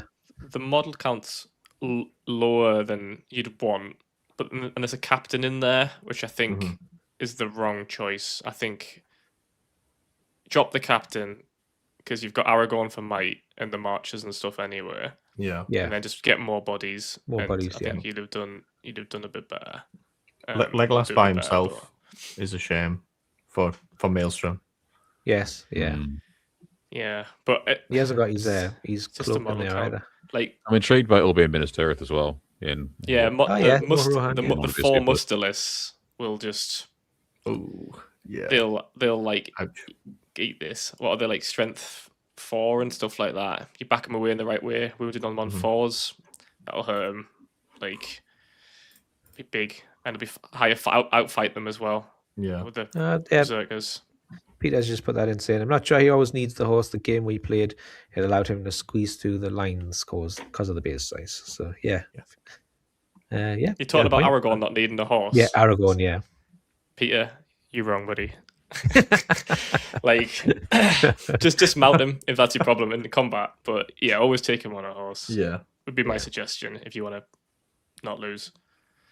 Well, there you go. So yes, Men of the West, the only one coming, and 300s. I like to see the 300s. Another one. Yeah. So another game on the table. Good to see. Yeah. Right. So moving on then to Mr. Martin King, who is bringing Birder's Horde. Nice, strong list. This one. Big fan of Wild Wolf Chieftain. Big fan of that. Yeah, there's two of them. Hill Troll too. So, I like that. Yeah, so double hill troll, a bunch of wargs, riders, and a banner coming out with Birder from if he pops out with terrain like you can. The orc captain for a bit of extra movement, and the warg for the march, and 2 warg chieftains. Chieftains are so good. I love the chieftains. Yeah. The fact that this is still 51 models is terrifying. two warg chieftains, 2 hill trolls, and Birder. Yeah, you still get that much board presence. It's just It's very similar to Khan Doom in terms of makeup, how this list kind of works and functions. And you still get the hill trolls and stuff, but having 3 monsters with decent courage that can just stop each other and help each other out when stuff gets thrown by hurling into each other. If anyone wants to know about monsters, it's a podcast that I started listening to in the car today that may or may not be useful. Don't know what it is. But I'd maybe give that a listen. Yeah. But give that a listen. That sounds useful. Maybe listen to that before you play Jordan tomorrow. It's monster list. Maybe. That's homework tonight. It's only 2 hours long. By the time this finishes, you've got plenty of time to watch it. Do your homework, guys. Yeah, there will be a quiz on it tomorrow, and anyone doesn't get out, minus TP. So I agree. Strongly agree. Right. Yeah, you really earned that bribe, Jack. Did I do well? Did I pass the test? That was perfect. You did. Well done. Thanks. Well Good. done. All right. Okay. You'll have £10 at your PayPal soon. Excellent. Yeah, good list. Martin's a really good player as well. So I'm looking forward to seeing that tomorrow. Another one to watch, I reckon. He's coming up from New York, I believe. Martin lives in New York, so it'll be good to see him again. Moving on then to our second usurpers list, Mr. Mick Wadlove. He's coming up from Leeds. He's bringing all 5 of them again, all 5 heroes. 2 general targs. 2 general targs and the same tournament. Yeah, there are 2 general targs, 3 Gimlis. The meta is flipped completely. This was all the lists had to be in before the FAQ, which was really weird. It's almost as if everyone preempted it. But I think, I don't know what, maybe the shift over, obviously the meta is just all very dominated by the Men of the West and Depths and Warrior, whatever. Everyone's just like, I just want to play some fun stuff, and everyone's just getting their old toys out, and I just love it. I think that's kind of the way start of the year looks like it's gone.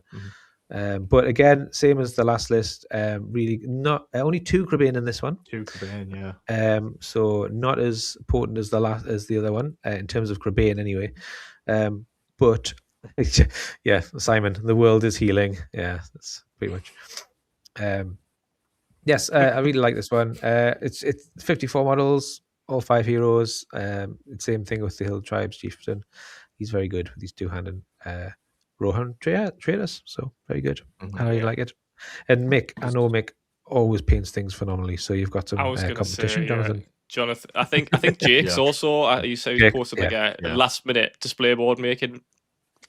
He started something last night or something crazy. Yeah. So. Watch out, Jonathan. It's not just I'm Graham as well. You've got some prop. You are the villain. Launch the website for the Northeast. First comment. How is it? When's the best painter getting added to the site?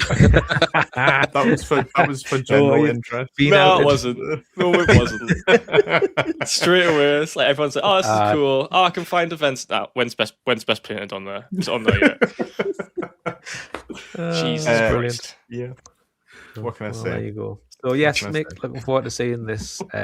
So yes, moving on now to Mike Clapham with the other Must Survive Isengard list.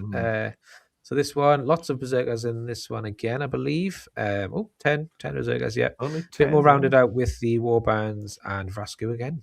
With some got a drummer as well. Yeah, and some scouts. Like got a couple of scouts in there. So yeah, a slightly different build again. So he's only got 3 shots. So, and my assumption of the drum is he's just going to send it at someone, which I respect. Especially if ones where you've got to get somewhere quick, just chuck Grima with someone so they can't march, and then you just drum to the middle and get there first, and just sit there with your 5/5 really line and just get through this if you can. I like it a lot. It's good. Absolutely. I think the amount of men lists as well. Muster's going to have a lovely time. Muster's going to be the surprise meta change for this tournament. I think it's going to things that can deal with the tin cans. If this goes into usurpers, the usurpers are going to be having a negative damage. It's going to be wounding them on 2s and stuff, isn't it? Yes. Yeah. So, but Muster of Isengard, really good list again. Mike, 41 models, pretty good. 7 Mike. Love it. Love to see it. Love to see something a bit different. Talking about something a bit different, Mr. Nicholas King with his White Council. Here it is. Whoa. So yes, it's very, very Nick, isn't it? Yeah. Yeah, I mean, there's not much to say about it, is it?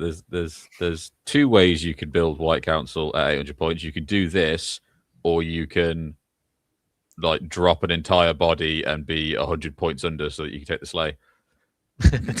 Which you're not going to do. Which is, funnily enough, exactly what another Nick has done with his list. That you don't know if you noticed the change there, but that is the next slide. There was this one, and there was this one. They are both the same. Could have reorganized his warbands or something. Do you know what I mean? Put some effort in. Could have mixed it up rather than just copying Nick. 2 Nicks with the 2 White Councils. Yeah, love to see it. So, it's another one of these lists. World, so. Yeah. Another one of these where I get to the table and I'm like, right, what does this do? Talk us through it. Talk to me. This one's not as complicated for explaining as the likes of Thorin's Company, because a couple of the rules don't even matter most of the time. Like, you get ones like, okay, so when they're within 6 inches of each other, they get +1 to their resist test. Oh, you haven't got a wizard. Okay, well, when they're near Galadriel, you get resistant magic. Oh, you haven't got a wizard. Never mind then. Go up against Galadriel can get a free blinding light. Oh, you haven't got any shooting. Never mind then. Yeah, play each other. Turn 1, contest of champions. See who's got the better stuff. That's what we want to see. Just all of them. I have my ball bag ready, so they all different warbands as well. Oh, so it'll be like no, it's all one. Oh, is it? Warband, I was going to say it'd be quite funny to potluck of who gets where. You could play. If it was all different warbands, this list would never be able to even scrape a victory on anything with Maelstrom or Alternative Boy or whatever. Yeah, it'd be awful. Yeah. It has to be one warband because all of the rules require them to be within 3 inches of each other. Yeah. So if it's not one warband, you're just losing all your rules from turn 1. Death bubble. How do you think you'd feel playing against Jordan's monster? Trying to think of a word I can say without swearing. List. All the monsters and stuff. He obviously got quite a lot of magic and stuff, but so he's got a caster as well. He's got Ready now, hasn't he? So how do you feel? How do you feel about that? Well, the Radagast Alliance Raddy doesn't have his staff, so he will run out of will eventually. Okay. The problem is he gives all the Eagles resistance to magic, and Bayon has it natively, so that's not ideal. But it's hard to tell because it's like you've got enough meat behind your combats in this. If you go up against another low model count army, it's not that hard to win the fights because you got Elrond's got high fight, Galadriel's got reasonably high fight, and Elrond, Galadriel, and Gandalf all have strike. So you can get yourself in a position where you can kill an eagle without an intense amount of effort. But it is basically a coin flip, whereas if you do your thing, you'll probably kill the eagle. but if you flub it, the eagle's going to knock you on your ass and tear you to little pieces. It's an angry bear storming down your flank. Bael's probably the scariest part of the list because he's got the resistance to magic natively, so he doesn't need to stay near Radagast. And defense and stuff. He's fast, he's got a high defense, he's got a good fight, and he's got monstrous charge. He's pretty strong. Rough. If you don't manage to get some spells off him as well, the heroic defense, I mean, 6x6s, natural 6x6s, so you're not on some models, you're not wounding him. Yeah, there you go. Right, so the two Nicks bringing the two White Councils. So moving on now to Mr. Paul Stannard. He was a late addition. He was the last one off my reserve list, but he jumped in with the Defenders of the Pelennor. He's gone for a kind of, Return of the King-esque list, but with Defenders of the Pelennor, because he said he really likes the free heroic combat. So I think I'd agree with him that if you are going to play Army of the Dead, basically, it should be in Defenders. Ironically, potentially, sometimes without the King of the Dead. I can see that. He's good, but like if you can just have the 3 hunters and a load of dudes, you don't have to pay for the King of Dead, and they all get free combats instead. Yeah, he's probably preempting the some monsters, so you obviously get the one shot against monsters. Probably preemptively putting that in for the King. Maybe. It might just be the models he has. I don't know. But yeah, against monsters with no fate, King of the Dead's pretty good. So I think the heralds. Is the herald? It's not a banner. It's just everyone resist. This is a really funny thing where whoever wrote the rules doesn't know what a banner is. The herald model is holding a banner, but they call the rule a pennant. Whereas the warrior who is holding a pennant gets the rules for banners. Brilliant. It's the wrong way around. Yeah. For some reason when we're looking at it. Sorry, go on, Jimmy. So I'm saying the herald gives everyone within 3 inches resistance to magic. He also gives the King of the Dead extra might. You can use these will points, herald's will points as might points.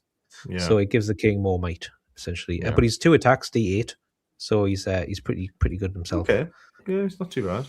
It's just I think like Jack says, I'd rather have Gimli and then just bulk out all those warbands instead of having 100%. The Herald of the Dead have. If you 170 points is so much.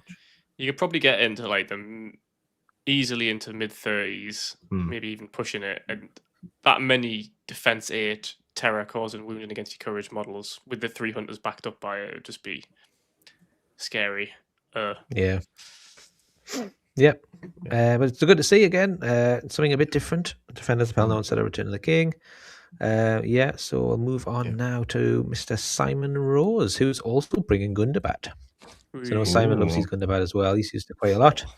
Got more Warbats. Troll Brute in here instead. Troll Brute. Yep. Yeah. No mercenaries in this one, but a Brute instead. Pretty good. Gundabad Berserkers with no 2-handed weapons though. Just regular ones. Yeah, I'm kind of hero there with that. Like, it's kind of nice to have the option to 2-hand. You don't have the 2-hand if you take them, but like you pay the extra point, don't you, for the choice? Yeah, essentially, which could be worth it, but it depends what you're trying to do. In this list, it probably makes more sense, right? Because you don't need to be as much killing. You've got a massive troll just dumping through people's lines. Not the one that just it's the impact hits on the way through. Yeah. It's I played it once. Jonathan can remember that, I think. Oh yeah, I remember. I've never taken, not my title list again. Never taken the list of Gwahi, a troll brute, and dwarf with the flag again. God. But the troll brute is fun. Like, seeing it in an actual army, I think will just be super interesting, especially because like it's got some cool stuff with this. Like, the Warbats pick people up, take them off. You got the marchers. You've still got Bolg to deal with. There's loads of tanky models. They're not going anywhere. Fast moving units and stuff. It's got quite a lot of stuff. Which is just nice. Yeah, Gundabad, another one to watch, I think. Has it got a banner? No, it's got the banner effect. Banner effect every other time. Every other turn, you can get a banner effect. Yeah. Fair enough then. Yeah. Cool. Right. Moving on then to Mr. Stephen Wadlove, also coming up from Leeds. So he's bringing Grand Army of the South. There you go. So the Golden King of Abercorn this time, with Amder and the Corsair Bosun. So a slightly different build from the last Grand Army we saw. We got some, a couple of half trolls in there. Good to see them back. Dragon Cult Acolyte, pretty good. I love the Abercorn Merchant Guard. I really wanted to buy some of them like ages and ages ago, and then I put it off, and then I finally went to do it, and they disappeared from the store, and then they never came back before they got legacied. So I'm gutted I never got them, but I love those models. I have about 15 to 18 of those bad boys, and they're all painted with assless chaps. So make of that what you will. You're more than welcome to some if you'd like some, because I'm never really going to use them. So if you want to strip them because they are metal, let me know and I can give you some. Strip them out of their assless chaps. Yeah, I mean, or you can keep your assless chaps. It's up to you, but make sure you paint them back on. Assless chaps. Yeah. Simon, we said it was a good list. Gundabad's one to watch. Don't put yourself down. No, it's a good list. So it'll be a fun list. You'll have fun with a troll as long as it'll be good. 37 models it was, wasn't it? With a troll brute it's pretty good. A lot. Yes. So we've got Jordan saying Golden King, such a toxic model. Has he seen what he's bringing? Like, the irony isn't lost on us. Yeah, the Golden King is just a nuisance, isn't he? It's like, I don't think he's busted. Like, I don't think he's gonna on his own win you the game like certain other things. Cough, cough, Guy here. But he's just annoying. Oh yeah, he's one of those ones on the long list of models that people whinge about, and it's not necessarily that he's broken, but it's just he's so I think he's one of those profiles that if you have the tools to deal with them, it's not a problem. But it's not as common for you to have those tools, I think. Yeah, there you go. So he's a cool model. I like seeing him on the table. Yeah. I like seeing him on the table next to me. Don't do what I did when I played it. Now I'm going to compel him in and smash him up, forgetting that compel doesn't transfix him anymore. And then with the roll, I'd spend 2 might not to get smacked by the Golden King in the face.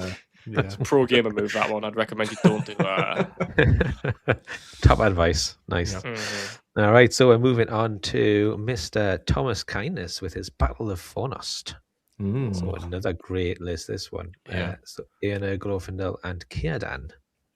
Nice and steamy, because if anyone reads the rules pack, Eglarest was a place that was established by Círdan himself. So there you go. Which is why the mid-table prize is a golden Círdan. So for anyone that cares. So anyway, so there you go. So yes, Aena, Glorfindel, obviously you have to take them too. Círdan's a nice pick though, I think. He's good, and you got the Enchanted Blades rule. So so you can re-roll your failed wounds on anyone he's cast the spell onto. So that's pretty good. Interesting. He's got a banner on a knight as well as a normal dude, so he can just fully commit to a flanking charge with the Cav, the two mounted heroes potentially. That could really. Glorfindel is a beast, as is Iana, however you pronounce that name. They can both do some damage, and could deal with the Balrog. Effectively. Wait, Thomas isn't using Khazad. Has anyone? This is exactly another point to mention. Is there is no Khazad at this tournament, is my understanding. I believe Thomas simply got tired of winning, and he wanted to give everyone a chance. He was sick of everyone calling him a triad, so he thought he'd bring a list that was good. I like this list. It's nice. Great against monsters. Great against troops. The core wins is just. Oh yeah. If you win priority against this list, and then suddenly your biggest hero is 6 inches behind your line, and it's like, right, well, what was the point in that? It's interesting not to see the usual sort of build at 800, which is taking one of your favorite heroes, which I believe is it the Ranger and 6 hobbits or something like that.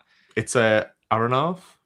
Oh, actually, you can't take just the normal Ranger of the North. I think someone said 6 hobbits, because it's just to get the war bands up, and obviously you've got a little bit of annoying shooting and an extra might in a different spot, especially if your heroes run around. But it's very helpful in this list to have that Ranger, because Aena and Glorfindel need to be in the front line to get their money's worth.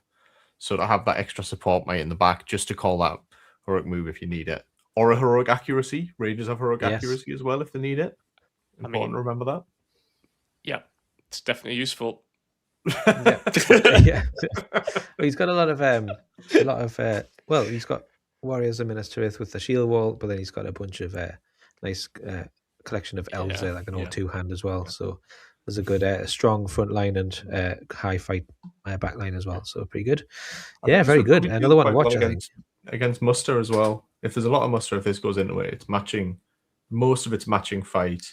The knights are the only things that the Minas Tirith aren't, but the knights get +1 fight with the charge. So I think and it's got resistant. It's got resistant to magic. So yeah, muster might.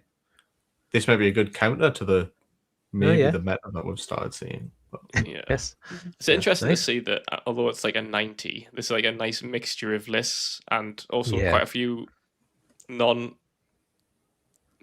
kind of fluffier lists as well. Like and nice mix. It's not just everyone bringing fucking Eagles and Beyond and like, you know what I mean? It's like all spread out.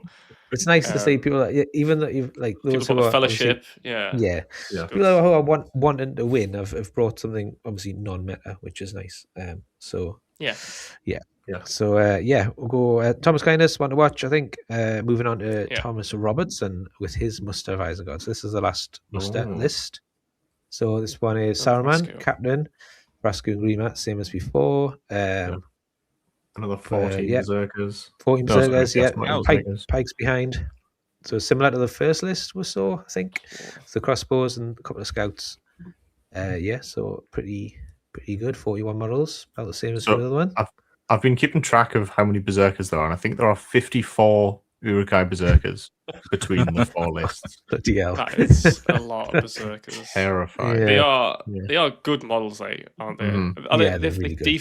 2 attacks, aren't they? Fight 5 is. Yeah. I'm not too sure what GW was smoking when they made them Fight 5, but they're really cool in the film, man. Yeah, they are cool in the film. Fight 4, aren't they? So if you ever used to play the video game as well, the Uruk-hai berserkers were a right pain in the arse. The PlayStation game, my God, yes, it was the PS2, the Two Towers, wasn't it? Yeah. What a game!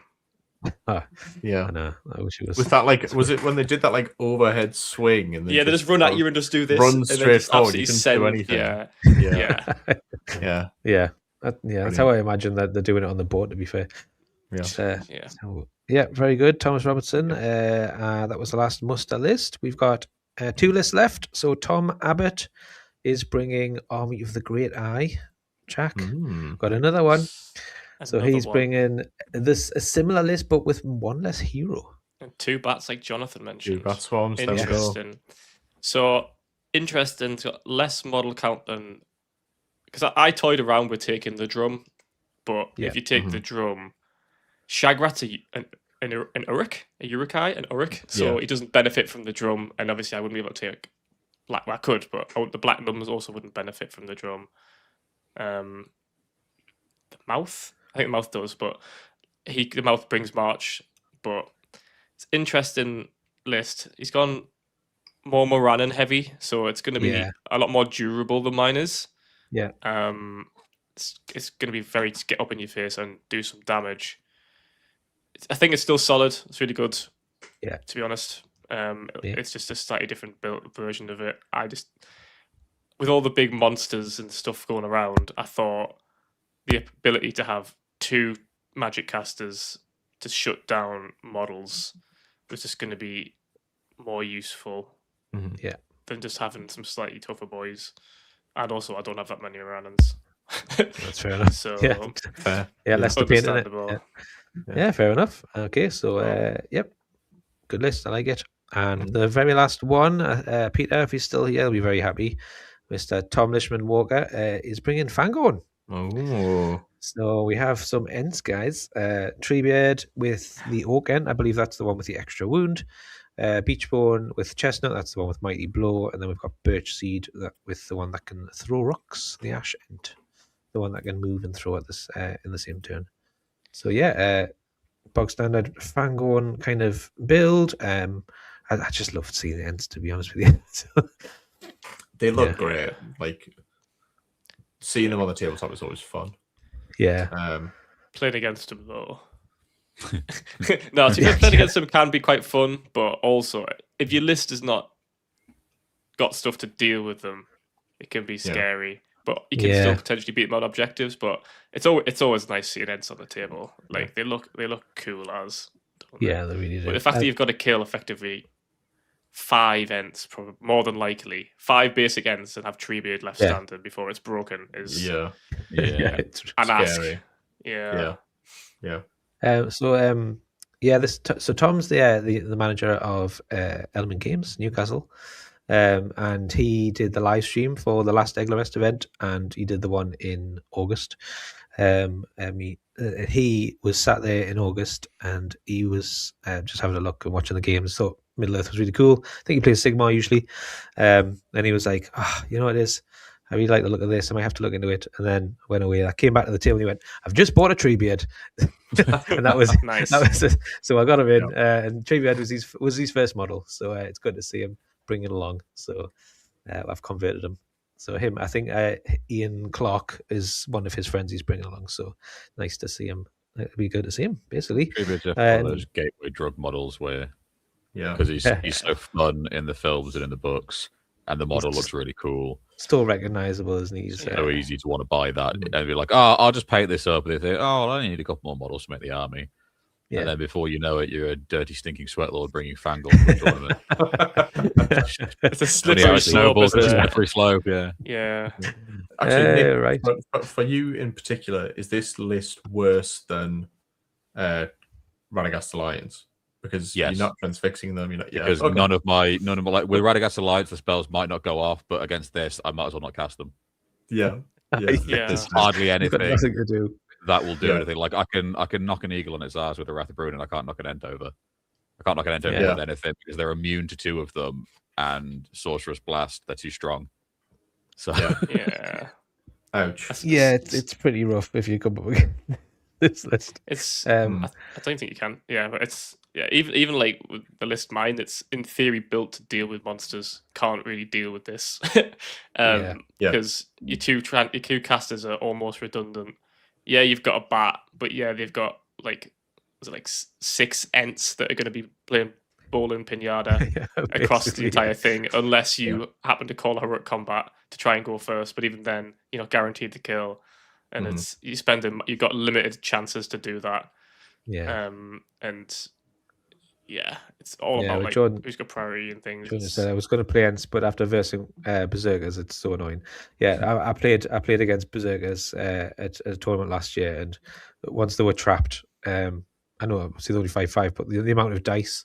So obviously Ents don't have a reroll, so you've got 3 dice with a normal Ent. You're failing the combat. They've all got 2 dice each with +1 to wound, and they just die to Berserker. It's really easy. So I think the muster list again. It's if they play their cards right against the Ents, they could do pretty well against this as well. It's a +1 to wound that makes the difference there, because I played your Ents at the last Eglarest with my Army of the White Hand, and I was able to get like loads of models in. There was several times where on the rare occasion I was winning a fight, I was rolling like 18 dice to wound. And just not getting any 6s. There's like the +1 makes a huge difference. Yes, on it that. does. Yeah. So there you go. There's right. Quite a so lot that of this with +1 as well, isn't there? Yes, there is. That's it. Yeah. So that is all the lists. That is all the lists covered, and we've done 2 hours now, so we're gonna have to do the draw very quickly. Woo! So thanks to the 17 people who are still here, by the way. We've averaged about 20 viewers this entire time. 17? So thanks. Wow. That's insane. That's pretty good. I'm impressed. And thanks very much, guys. So we are going to do the first round draw now. So let's do this. So what I'm going to do is I'm going to load up Longshanks. And I'm going to... Alan's still here. Alan's still gagging for it. He's sat there, iron brew in hand, ready for the matchups. So I have given everyone a number based on when they got a ticket, for the most part. So those who dropped out got replaced by people who bought a ticket in their place. So what's this? Oh dear. Dave, I'm going to bring my nicest cardigan I can find just for you tomorrow. Don't you worry, buddy. I've got you back. Right. Okay, so I'm going to get this up, which is your numbers, guys. There you go. So you'll have to tell us who I draw out because I'm gonna go into my ball bag. I have some bingo balls in here, all with 1 to 34, and I'm gonna draw them out. So first one is number 1. Oh, there you Tom. go. So Tom Lishman Walker with his Ents. Okay, go on, so make it versus Jordan. That'll piss him right off. Going up against Jordan. What number we want? I've got a lovely ball. Thanks very much, everyone admiring me ball bag. 28. Next one is number 17. Adam Bird. Adam Bird. Adam Bird. There you go. Versus Ents. Ooh, Adam Bird. Interesting. Okay, Gandalf the White's going to struggle in that one, I think. I want to use writing this down, by the way. Yes, yeah. It's good because I'm going to put it in the Longshanks, but then if there's any mess ups, then I've got it back up. Cool, excellent. So the next number is number 30. See that? 3030. Mr. Troll. That's that. Who's that? Sorry, Simon Rose. Sai with his troll Rose. group. Nice. Against number is number 9. Mike Clapham. Mike Clapham. So Muster of Isengard. Nice. Okay, next one. Number 10. That's Lyndon Knox. So Lyndon.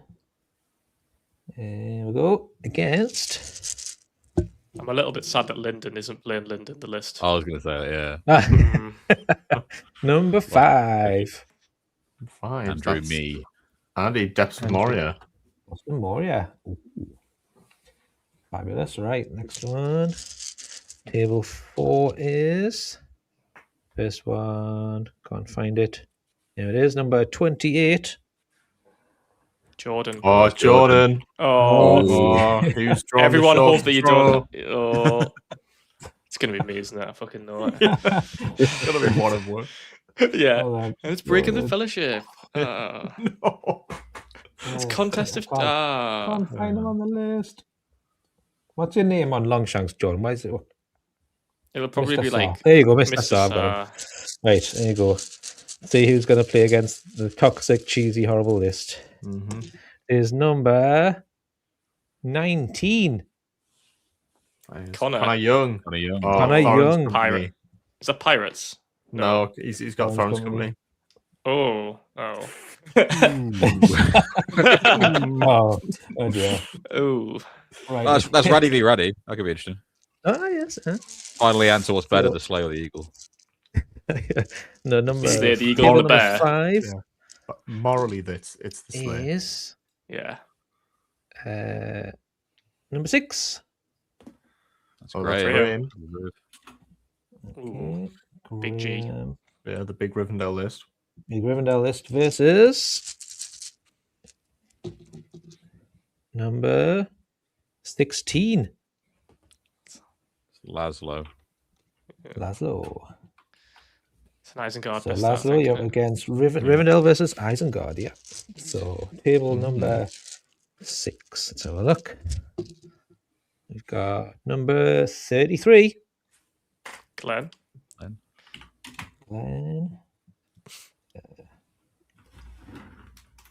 versus number 29. Jake Pollard. Jake Pollard.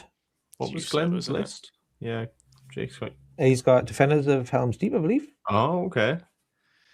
Oh, that Rohan Hatred will yes. Yeah.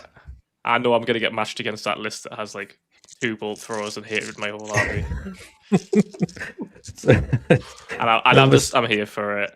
Table 7. I've got a one. It's number 14. That's Jonathan Rooney. Okay, Jonathan Rooney versus...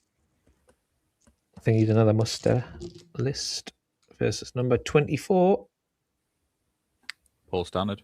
Paul Stannard, yeah. Oh, he's Defenders. Return of the Army King of the Dead, situation. Army of the Dead, yeah. Nice. So here's Paul. There he is. Okay, now table number 8. We have number 21. That's Ian Young. Is it 21? Yep, 21. Ian Young versus number 26. That's Alistair Toomey. Ooh. What was Ian's list? Alistair's got the Corsairs. Ian's got Ian Young has I think it's Return of the King with the 300s. Oh yeah, it is. Yeah. Okay, so Which number those table 9 will not matter. Yes, number 23. Yeah, that's Mick Waterlove. Okay, Mick Waterlove. Where's he? Mick. Mad Mick. There he is. Alan wants to play in the Knicks. He's calling both Knicks out. Forfeit challenge. Same time. Number 7. That's Alan. Alan. Oh, wow. Nick. Do it. No, he's playing. No, he's playing. Alan's playing Mick. Oh. Mick, he's playing Usurpers. It's close. It's one letter off. Yeah. Okay, next one is table 10. We have number 3. That's me. Mac. Yeah. Return of the Mac. Who dares challenge Mac. Fellowship? Let's have a look. Jonathan Mack, you are playing. It's Alan. Oh, thank God. 15. Oh, that's me. 15. Oh no! No! What are you playing? Oh, Get the talking Shire head to head. Shire again. Oh, as if it came out with ball bag as well. What a fantastic! There'll be 16 models. Only in your an ball 800 bag could produce something of such quality. And you don't have Haldir and his bloody wood elves to hide behind this. Just pure heroes. They're going to carve Just through you like a heroes. knife through hot butter. Oh, no. Oh, bloody hell. Right. Oh man. Can we just call it a draw, baby? No draws. No draws. Not allowed. No. Right. That was good. Table 20. Table 20. Yeah, 20. Tom. Yeah, 20. It's Tom Robertson. Tom Robertson. Tom Robertson. So that's another muster list, is it? Uh-huh. Against, where is it? Number 13. That is Ian. Ian Minto. Ian Minto. Mm-hmm. Who has got his Gundabad. They're going to be a berserker off. I think there's a Yeah, couple. I think 2 of the Gundabad lists are both playing muster. Oh, really? Yeah. Wow. Interesting. Okay, next up we have number 18. What's Ian something? Ian something. Clark. Another Ian. Talking Shire. Ian Clark. Yeah, sponsors. Sponsored by Talking Shire. Yeah, Ian. Yeah, like Clark. Let's have a look. Good fondle there. Oh, wow, I have to give me ball back a good fondle there. Yeah. 11. It's Tom Abbott. Tom Abbott. Oh, the Longshanks. Oh, the Army of the Great Eye. Nice. Oh, it's so, gonna be it's a mirror not match. many left. Number 4. Table 13. Number 32. Beth. Taylor. Beth Taylor. Ooh. Taylor. Who's going up against Cardoom. Let's have a look. So that one over. I'm gonna lose them if I don't put them. There you go. There you go. Back in my ball bag. Give it a good fondle. Give it a tickle. We got number 8. That is Callum Smith with his Smith. interesting Ooh, Rise of Angmar off. It is.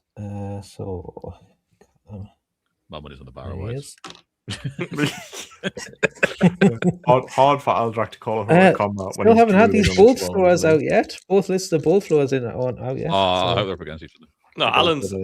Is Adam Burton already been? No, Adam has been pulled. Number 12. Adam's been out. Yeah. Connor Booth. 12. Connor Booth. Is that the guy with both that's both throwers? Yeah. Yeah. Oh no, not 4. Come on, 4. Come on. I said the one list I didn't want to fight. It's gonna be 4, isn't it? Look at him looking in the bag. It's a fiddle. Oh, it's a single number, but it's a 2. Oh. 2. Oh, that's 4 lost. Oh, is it? That's Thomas Kindness. Yeah, Thomas. Right. It's not me. That's all that matters.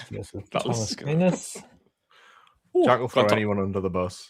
Thomas, you need to beat that list, or get beaten by that list, depending on how my matchup goes, because I don't want to fight that. Got number 22. Stephen. Stephen versus. There's not many left now, surely. No, there's not. Number 27. Andy Lister. Andrew Lister. Okay. Okay, so we have 4 left. The first one of them is number 25. Nick Williams, the other White Council. Williams. Okay, against. It's a 33% chance, Jack, that this is. I know, yeah. The 1 in 3 chance I'm going to find out what White Council does. Number 31. Dave Val. So close to having the matchup. Dave Val versus Nick Williams. So that's an unpleasant matchup for White Council, I can tell you that for a fact.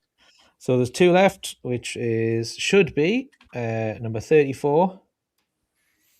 Yep. Which that's is Martin King. And then, last but not least, number 4. There it is. Jack Thilbeck. You feel about ends. There you go. So there is your matchup. There was only one game which is a friendly head-to-head on Longshanks with the hands, the handshake. Same team or whoever it is, and that's you guys. So good luck. Great. Yeah. Who? So, which one is that? This is the classic Northeast wing fix, isn't it? The first round always has Ranger and Ranger. Otherwise, we'd have too many pony places. Maybe if you host your own tournaments, we wouldn't have this problem. Well, exactly. It's your own fault, really. So, no comment. So I'm going to put that up now. So add to this round. I'm going to send it, and then make it official. Nice. All right. There you go. Go on, so that should be up now. He's going to give each other some smack talk. Who do you think's going to win? Hang on, Jamie. Who do you think's going to win out of Nick and Jonathan? Ooh, was it White Council? And why is it Nick? I think White Council might just get this. If you kill Bill the Pony, I'll not be happy. I might just disqualify it. Extra points if you kill Bill the Pony first. Possible to kill. I played Jonathan with his fellowship. Admittedly, it was breaking and not the fellowship. But I lost. But you said afterwards it didn't feel like a victory, didn't you? No, this is going to be such. This game, we're going to be finishing like either 20 minutes or we're going to go to time. That's just how it'll go. Depending on what the scenario is, will be. Yeah. I don't know whether to pray for contest of champions or not, because normally I would, but you do have Aragorn, which makes that a little bit less of a slam dunk than it would normally be. It's probably helpful for you to know off the bat that I don't have Fortify Spirit in this list. Oh, I know. I'm looking forward to that. Yeah. Well, this is going to be a lot of will points spent in the first couple. You're going to have Fearless this time, aren't you, though? Because you're going to have Frodo. I'll have Fearless, yeah, but... I don't need to waste time casting Terrifying Aura this time. That's true. Yeah.